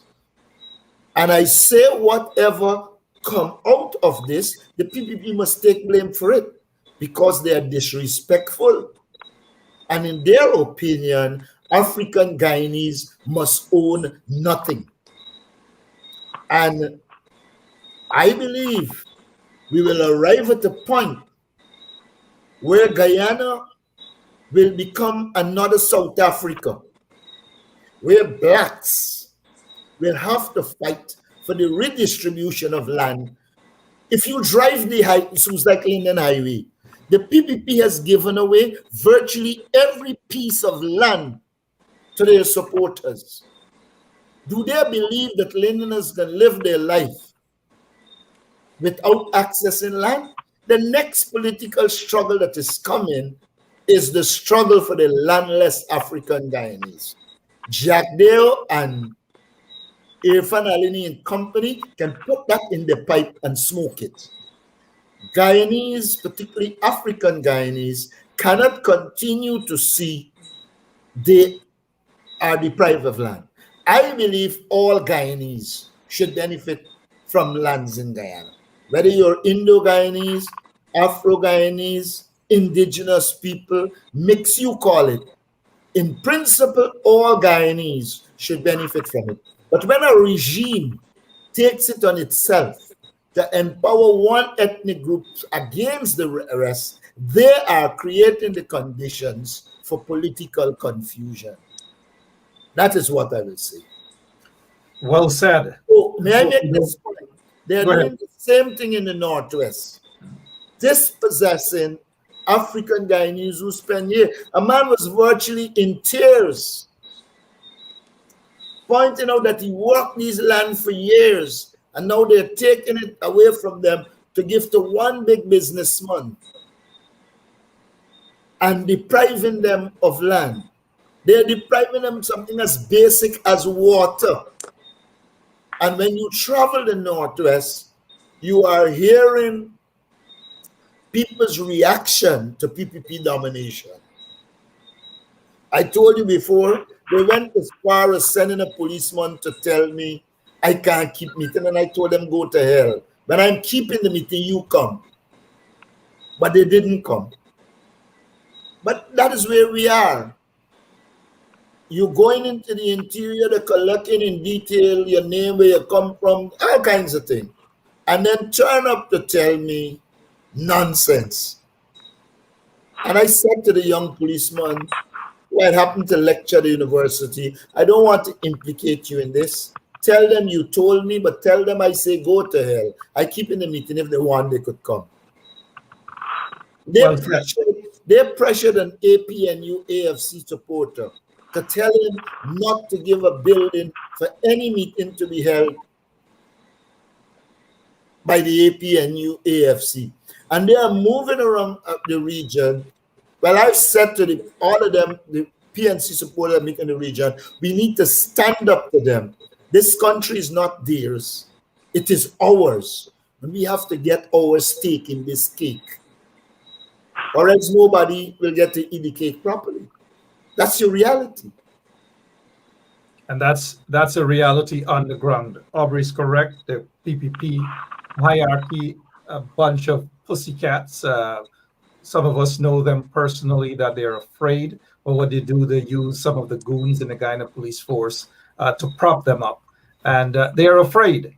Let us hope we don't get to the point as apartheid South Africa, and even in Zimbabwe as well, that 95% of the landowners are not African Zimbabweans.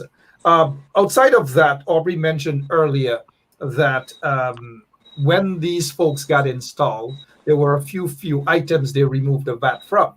But let us remind our listeners that during the 23 years of the PPPC rulership, dictatorship, that they're the ones that introduced 16% VAT all across Guyana.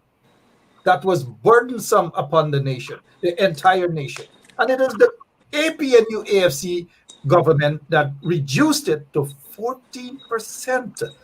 These are things that we must not forget at all. And now, before we go to Dr. Van Westcharles, before we head back to Dr. Van Westcharles, let me remind our listeners and viewers about this statement here coming from Freddie Kissoon, that how hypocritical it is.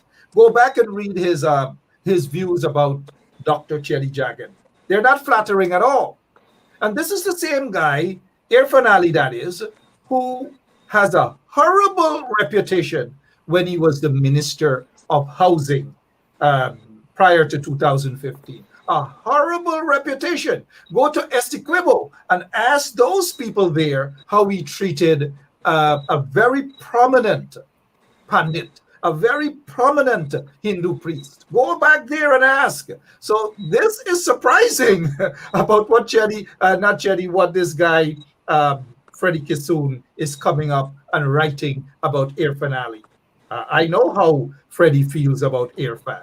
I know how Freddie feels about Dr. Ched, the late Dr. Chetty Jagan, and lots of them in the PPP, including Barrett Jack Dale, who he sued or who sued him, and suddenly it was settled. Now we're looking at the time. I know Lincoln loves to go way down in the morning, but it doesn't seem as though he's up there tonight. Let's head back to Dr. Van West Charles for before we get to your closing remarks, Dr. Richard Van West Charles. Again, are you in support of schools reopening this September? Let us get that from you and your closing remarks, sir. No, because there are a number of things which have got to be done. One, you've got to let's back up a bit, Mark. I think I spoke to this matter in the last program I was on with you.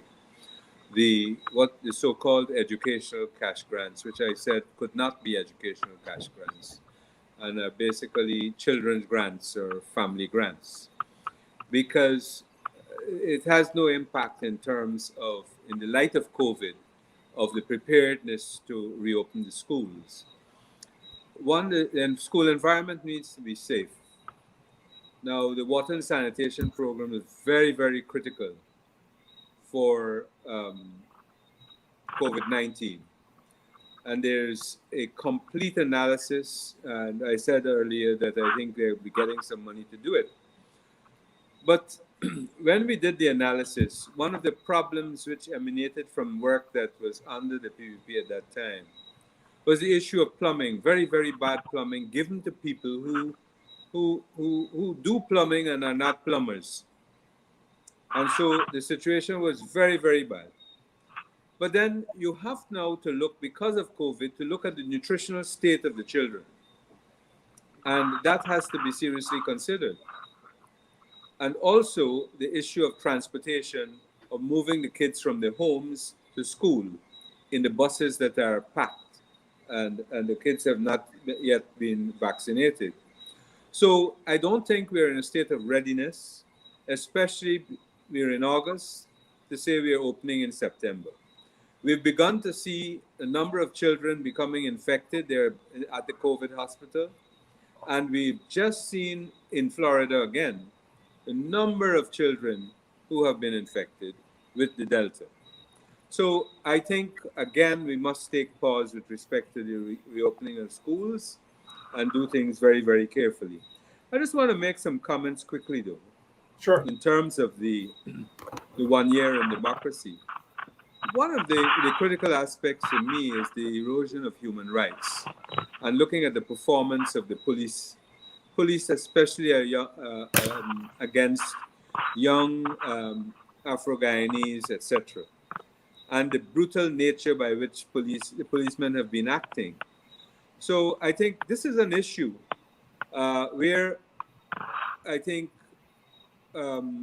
we have to ensure that our young citizens are aware of their rights in terms of dealing with the police. The other issue is, when you look at the resources that are emerging because of the oil, and you look at, yes, the president said that the public servants are going to get an increase. I agree with Lincoln and Aubrey in terms of what is the basket that they can buy and the amount of money that they have available to pay for their rent and the utilities. I know, and I think we all know, that a lot of the money that the salaries they receive, probably 75% go in terms of rent, utilities, and transportation. And they skimp on nutrition. Now, in the light of COVID now, you really need to look at the nutritional state of our people very, very carefully. And, I was amazed just the other day, not amazed, but saddened that you see a number of children now begging at the street lights at the corners, women with babies. And I think we, as with the sovereign wealth fund that is emerging, at least we need to ensure our children are taken care of. Now, the other aspect, very quickly, is we are not talking about lifting everyone and creating wealth for everyone. And we are not talking about the 35% of our people who live in poverty. 35% of our people live in poverty. But yet, it's not in the diction of the government. And therefore, it is something that needs a priority attention to address it with urgency, especially the young citizens who want to get into business. So the whole aspect of creation of wealth are not only for those people who are going to establish the shore-based entities, etc.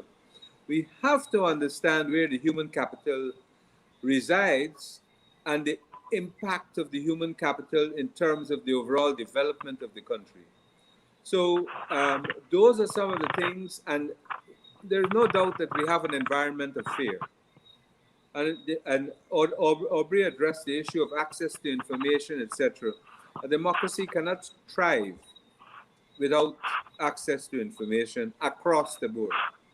And so those are things that I think we have to take on board. But this threat of COVID-19, I think we need to really see it as a national security matter. We need to stop playing the games, the political games, as far as I'm concerned, of recognition one way or the other. I personally am of the view that once you are in the parliament, you have to govern.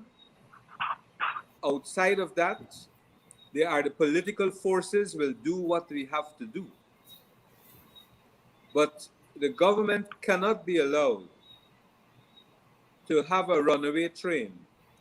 And what we've been seeing is unilateralism in terms of the government. And I hope that those who supported the government, at least the external forces, that is, will draw to their attention this aspect of the unilateralism that has been practiced day in, day out.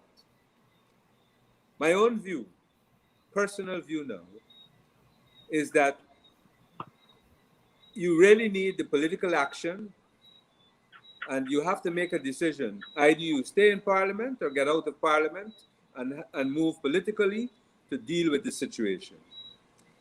But lastly, COVID is a reality, and we have to address it, and the government needs to understand that all of the forces need to be on board.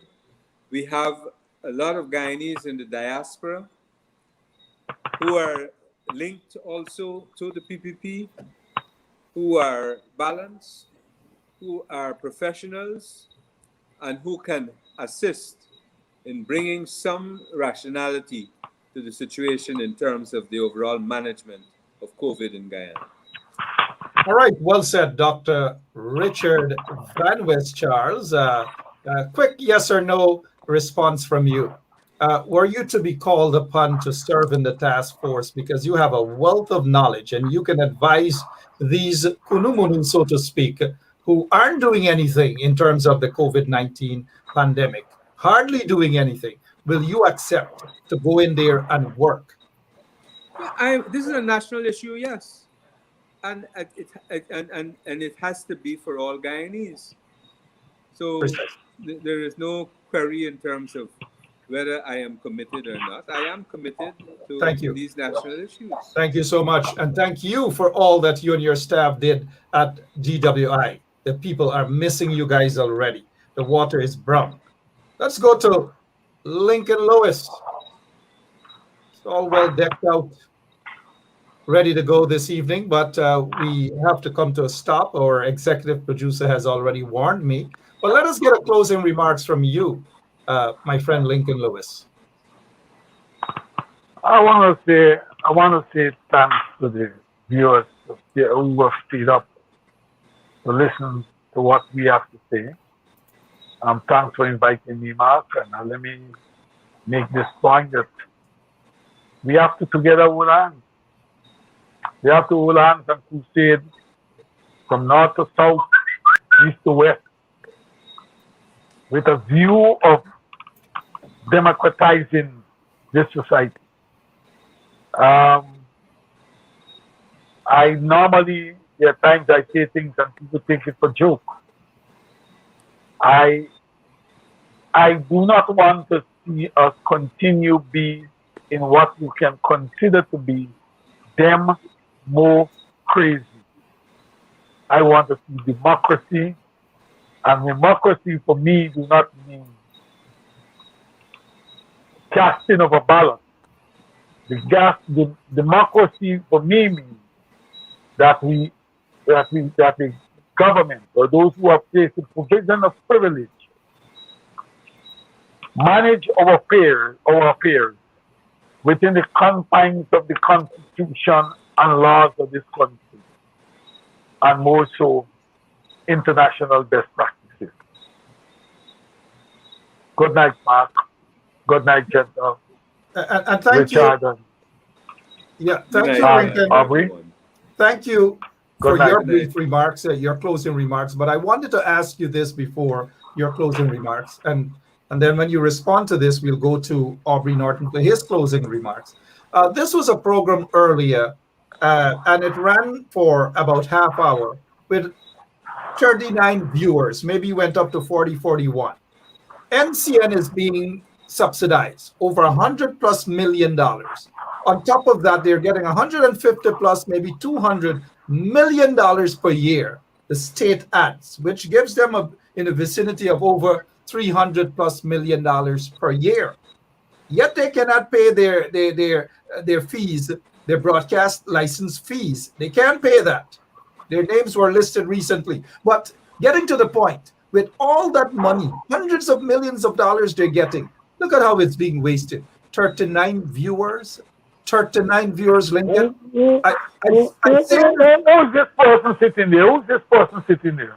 I can't recognize him from where I'm sitting, but I don't know who he is. Maybe Aubrey or Dr. Van Westers can recognize him, but it looks like a mini version of a Sam Hines. But on a more serious note, what is your take with the government and how they're doing the installed regime? What they're doing with hundreds of millions of dollars of taxpayers' monies being pumped into their friends' radio stations, their friends' television stations, their friends' newspapers.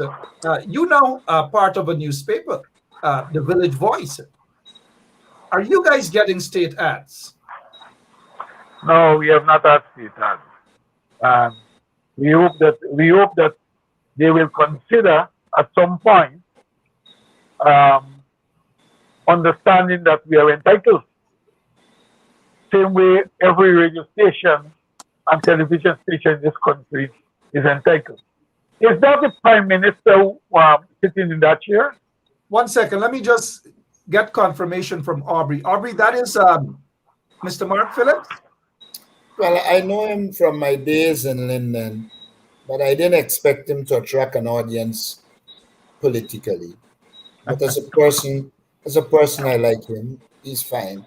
But politically, I think he's in the wrong area. And 39 seems to be a high number. I'm sure about if that's Mark Phillips, I'll tell you what. Sam Hines would have been doing a better job than you. I'm telling you, with all the things that we have said about Sam Hines, I believe Sam Hines is, I'll give Sam Hines more marks than you. I don't know where this guy is. No, you got a camera. You got a camera that could determine the photo finish. I don't. Well, I want to tell you this. Even if it's a photo finish, I believe that Sam Hines would have people do a better job. Yes, Richard. You see, I wouldn't get involved. This is a Linden battle. Oh, you're trying to say Linden because a Linden guy. I met Mark Phillips once or twice. I was surprised, but then again, that's politics. But 39 viewers, and they're spending hundreds of millions of dollars at NCN. Broadcasters have written to Mark Phillips' office up to this day, over 1 month now, and cannot get a positive response as it pertains to the waiver of license fees at the Guyana National Broadcast Authority. I don't know that. Yeah. Aubrey. The real Prime Minister's gone. Stop it. Stop making it. Stop it. What you said, did you? Stop it. Aubrey, Aubrey, stop it. Don't look. Your closing remarks. Go ahead. I want to close by saying I find the PPP is stupid and sensible. When they tell us that 50% of the population is vaccinated, and they proceed to tell us that it will be compulsory for you to go in a government building to join a minibus, etc. Why would you want to impose something like that when you yourself saying only 50% of the population is vaccinated? And what is worse, you don't have vaccines for the other 50%. So let's assume people decide they abide by it, and everybody wants to be vaccinated. Where are they getting the vaccines from? But I also believe they are sensible to know their interests. Their interests lie in corruption. They want a corrupt police force. So the minute they enforce it, policemen can say, you're vaccinated, you got vaccinated people, let me get it. And so they will further corrupt the police force. They will now corrupt minibus drivers. Because a minibus driver who doesn't have is going to go and pay and get one. And there are avenues for people to pay. And by their very actions, they will increase the amount of illegitimate things that happen in this society. So I am not sure. I think they are doing two things. They are working on increasing the corruption in COVID. And two, they are using it to test it to see how people will react so they know what level of controls they have or they don't have. I cannot believe any sensible government will believe that they could say they vaccinate 50%, which isn't true anyhow, and go ahead and say the other 50% can't go in government building, they can't go in minibus, they can't go in restaurants, and expect that it will be accepted just like that. I think it is rank political stupidity on the one hand and a clear avenue to increase corruption on the other. So I am of the view that the PPP will always have a dilemma. They will never be able to develop Guyana.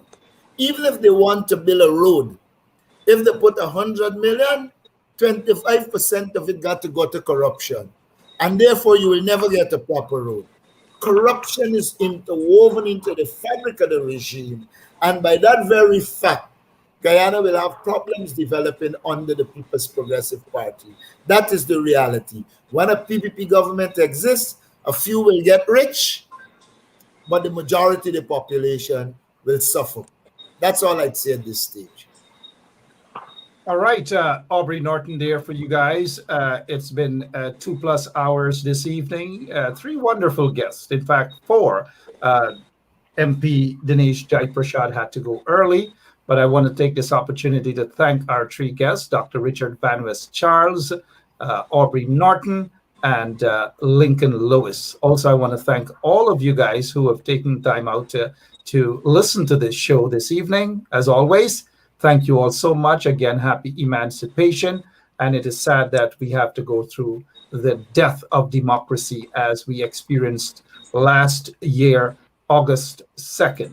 Again, thanks to my guest, Lincoln, Richard, and Aubrey. By the way, Aubrey, nice shirt. I don't know who chose it for you, but nice shirt. Thanks. I don't know God why you bless you. question. I don't know why you question my ability to choose, but I can live with it.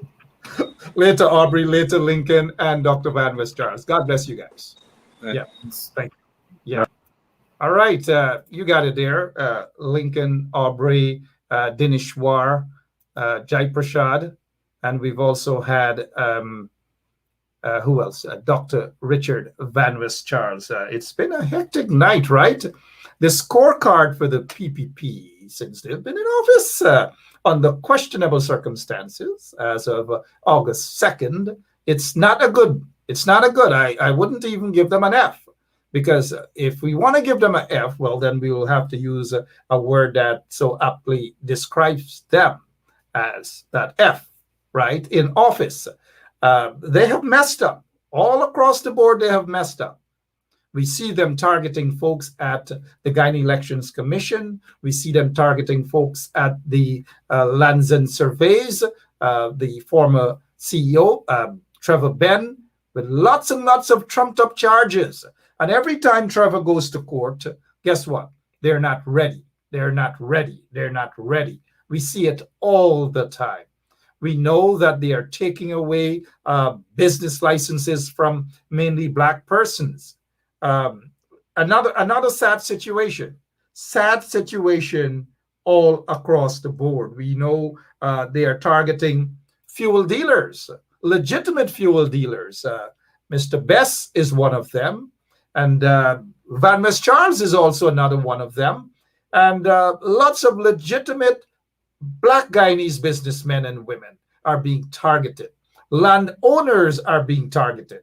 But what we saw under Trevor Benn's stewardship at the Guyana Lands and Surveys agency there is an equitable distribution of lands all across the board. But we're not seeing this under this installed PPP regime. They're all about the money and not about the people. They're not governing in the interest of the people. They're talking about the Amila Falls project returning. That project wasted billions of your dollars, taxpaying dollars. We are hearing about it returning now. It's just another way to make money, another way to hustle. That is what it's about. The fiber optic cable.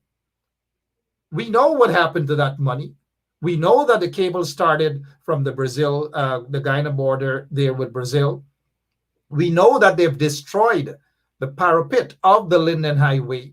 We know that the cables reached almost to Georgetown. Well, I don't know where the end of the cable was plugged in. And now maybe somebody can call Jack Dio and ask him where the end of that cable was plugged in to funnel, to drain the billions of dollars wasted on that project. So don't worry with the fact that they are talking about the Amila Falls project. They are going to bring it back. It was a waste of taxpayers' money. The fiber optic cable, waste of taxpayers' monies.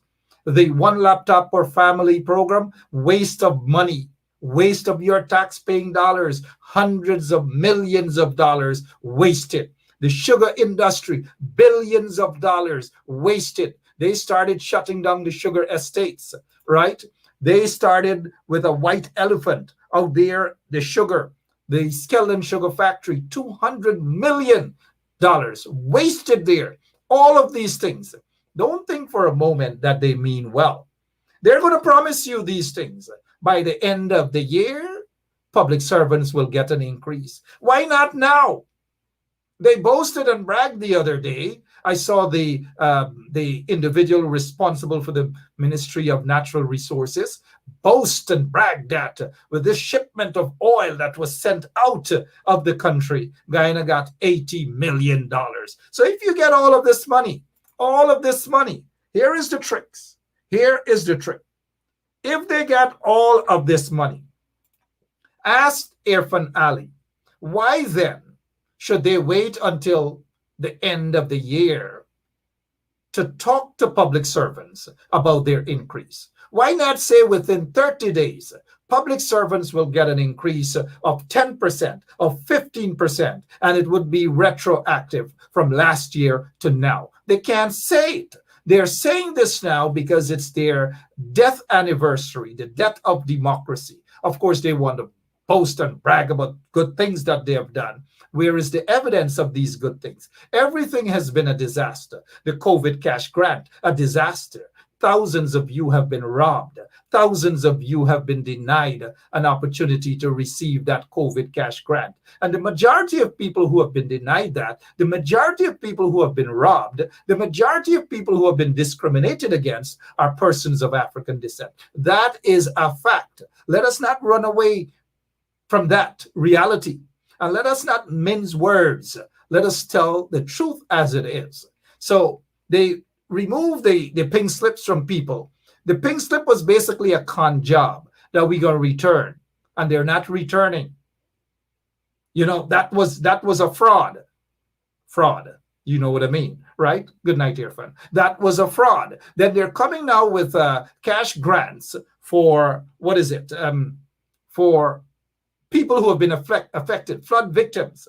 They're coming with that. Billions of dollars. I believe it's over $8 billion, maybe approaching $10 billion. The sad thing is, the ordinary folks are not going to get that.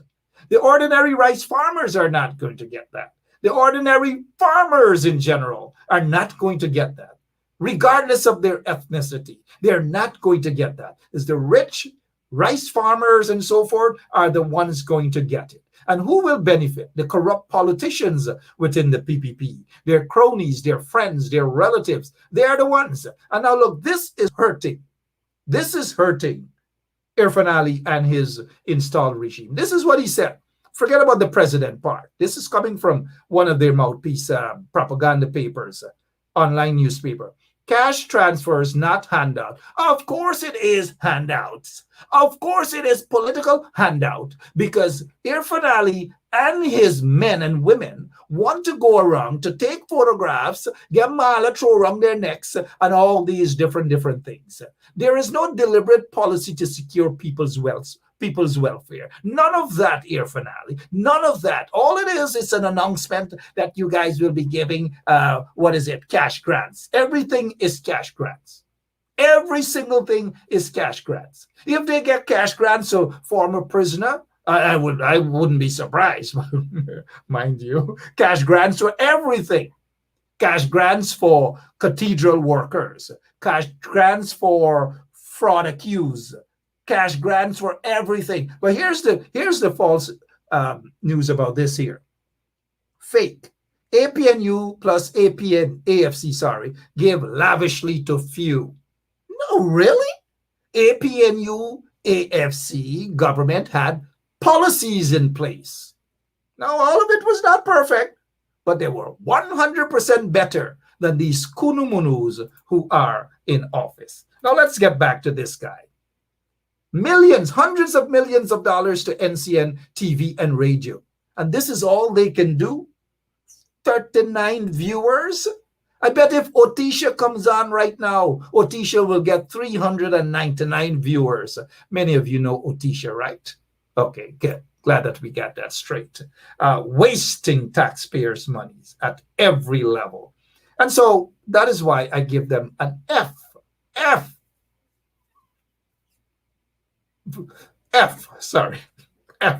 That's what they get, because they have killed democracy. Apartheid Guyana under the PPP regime, under the installed PPP regime. Apartheid Guyana. That is what is happening. Discriminating against individuals. It's got to stop. I heard one of the guys out in Buxton as they were protesting saying that they got to talk without loudspeaker, loud hailer, because the police doesn't want them. What the heck with what the police? You're fighting for your rights, and the police telling you whether you could use a microphone, a loud hailer, or whatever? Are you kidding me? But it was all right. Good to see them protesting. I thought I would have seen like protests around the country. I don't know what's happening, but we need to see that. Anyways, I've got to go. My name is Mark Benschop, and I will be back tomorrow. Same place, same time. But at 8 o'clock, we'll have Dinesh Jaiprashad. He is the member of parliament representing the APNU AFC coalition government, the APNU AFC coalition government. Until tomorrow, again, like I've said, same place, same time. God bless all of you, every single one of you. Better days are ahead. But you can't sit down and expect better days. Don't sit down and wait for certain people who are members of parliament to fight for you. They're not going to do it. Believe you me, they're not going to do it. Love you all. Keep hope alive. So long.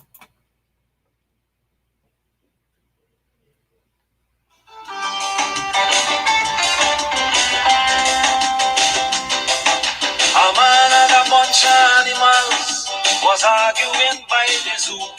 The man tell them, I am civilized, I am superior to you. The donkey say, listen man, like something wrong with your brain. Sit down and pay attention while I explain. He say, man, you just call me jackass and say how I stupid. But when I don't feel the walk, I ain't walking. No matter how you beat me. But a man will walk and walk and walk till he drop down with heart attack. So answer me fast. Who civilized and who's the jackass?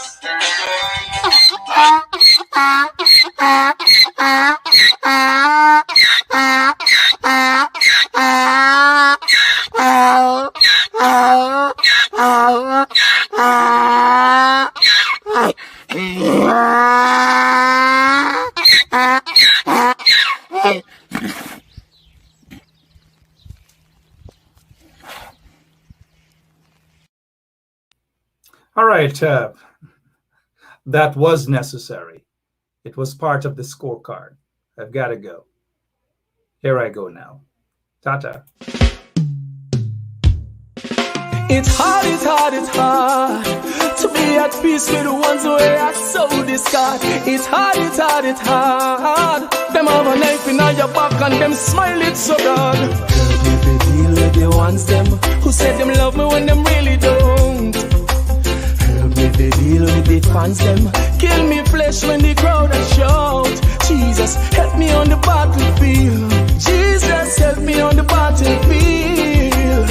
Help me on the battlefield. Cause the booby traps with them set is real.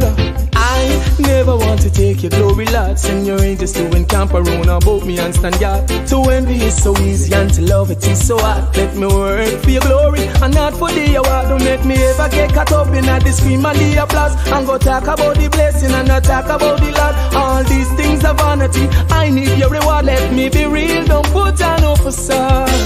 Help me to deal with the ones them who said them love me when them really don't. Help me to deal with the fans them kill me flesh when the crowd a shout. Jesus, help me on the battlefield. Jesus, help me on the battlefield. Help me on the battlefield. Cause the booby traps with them set is real. Sticks and stone can break my bones and words can harm me. They can harm me. When the evil come against me, you'll protect me. You'll protect me. Father, I need the strength of your son. Cause you know my work is not done. Lord, I need that endurance just to finish this race that I run. Help me to deal with the ones them who said them love me when them really don't. And help me to deal with the fans them kill me flesh when the crowd are shout. Jesus, help me on the battlefield. Jesus, help me on the battlefield. Help me on the battlefield. Cause the booby traps with them set is real. You tell me if you stand firm. Cause every little plan you have a confirm. I know them evil plan turn. In a darkness me a the lantern. So help me to deal with the ones them who said them love me when them really don't. Jesus, help me to deal with the fans them kill me flesh when the crowd a shout. Help me on the battlefield. Jesus, help me on the battlefield. Help me on the battlefield. Cause the booby traps with them set is real. fans them, who said them love me when them really don't. Help me to deal with the fans them. Give me flesh when the crowd are shout. Jesus, help me on the battlefield. Jesus, help me on the battlefield.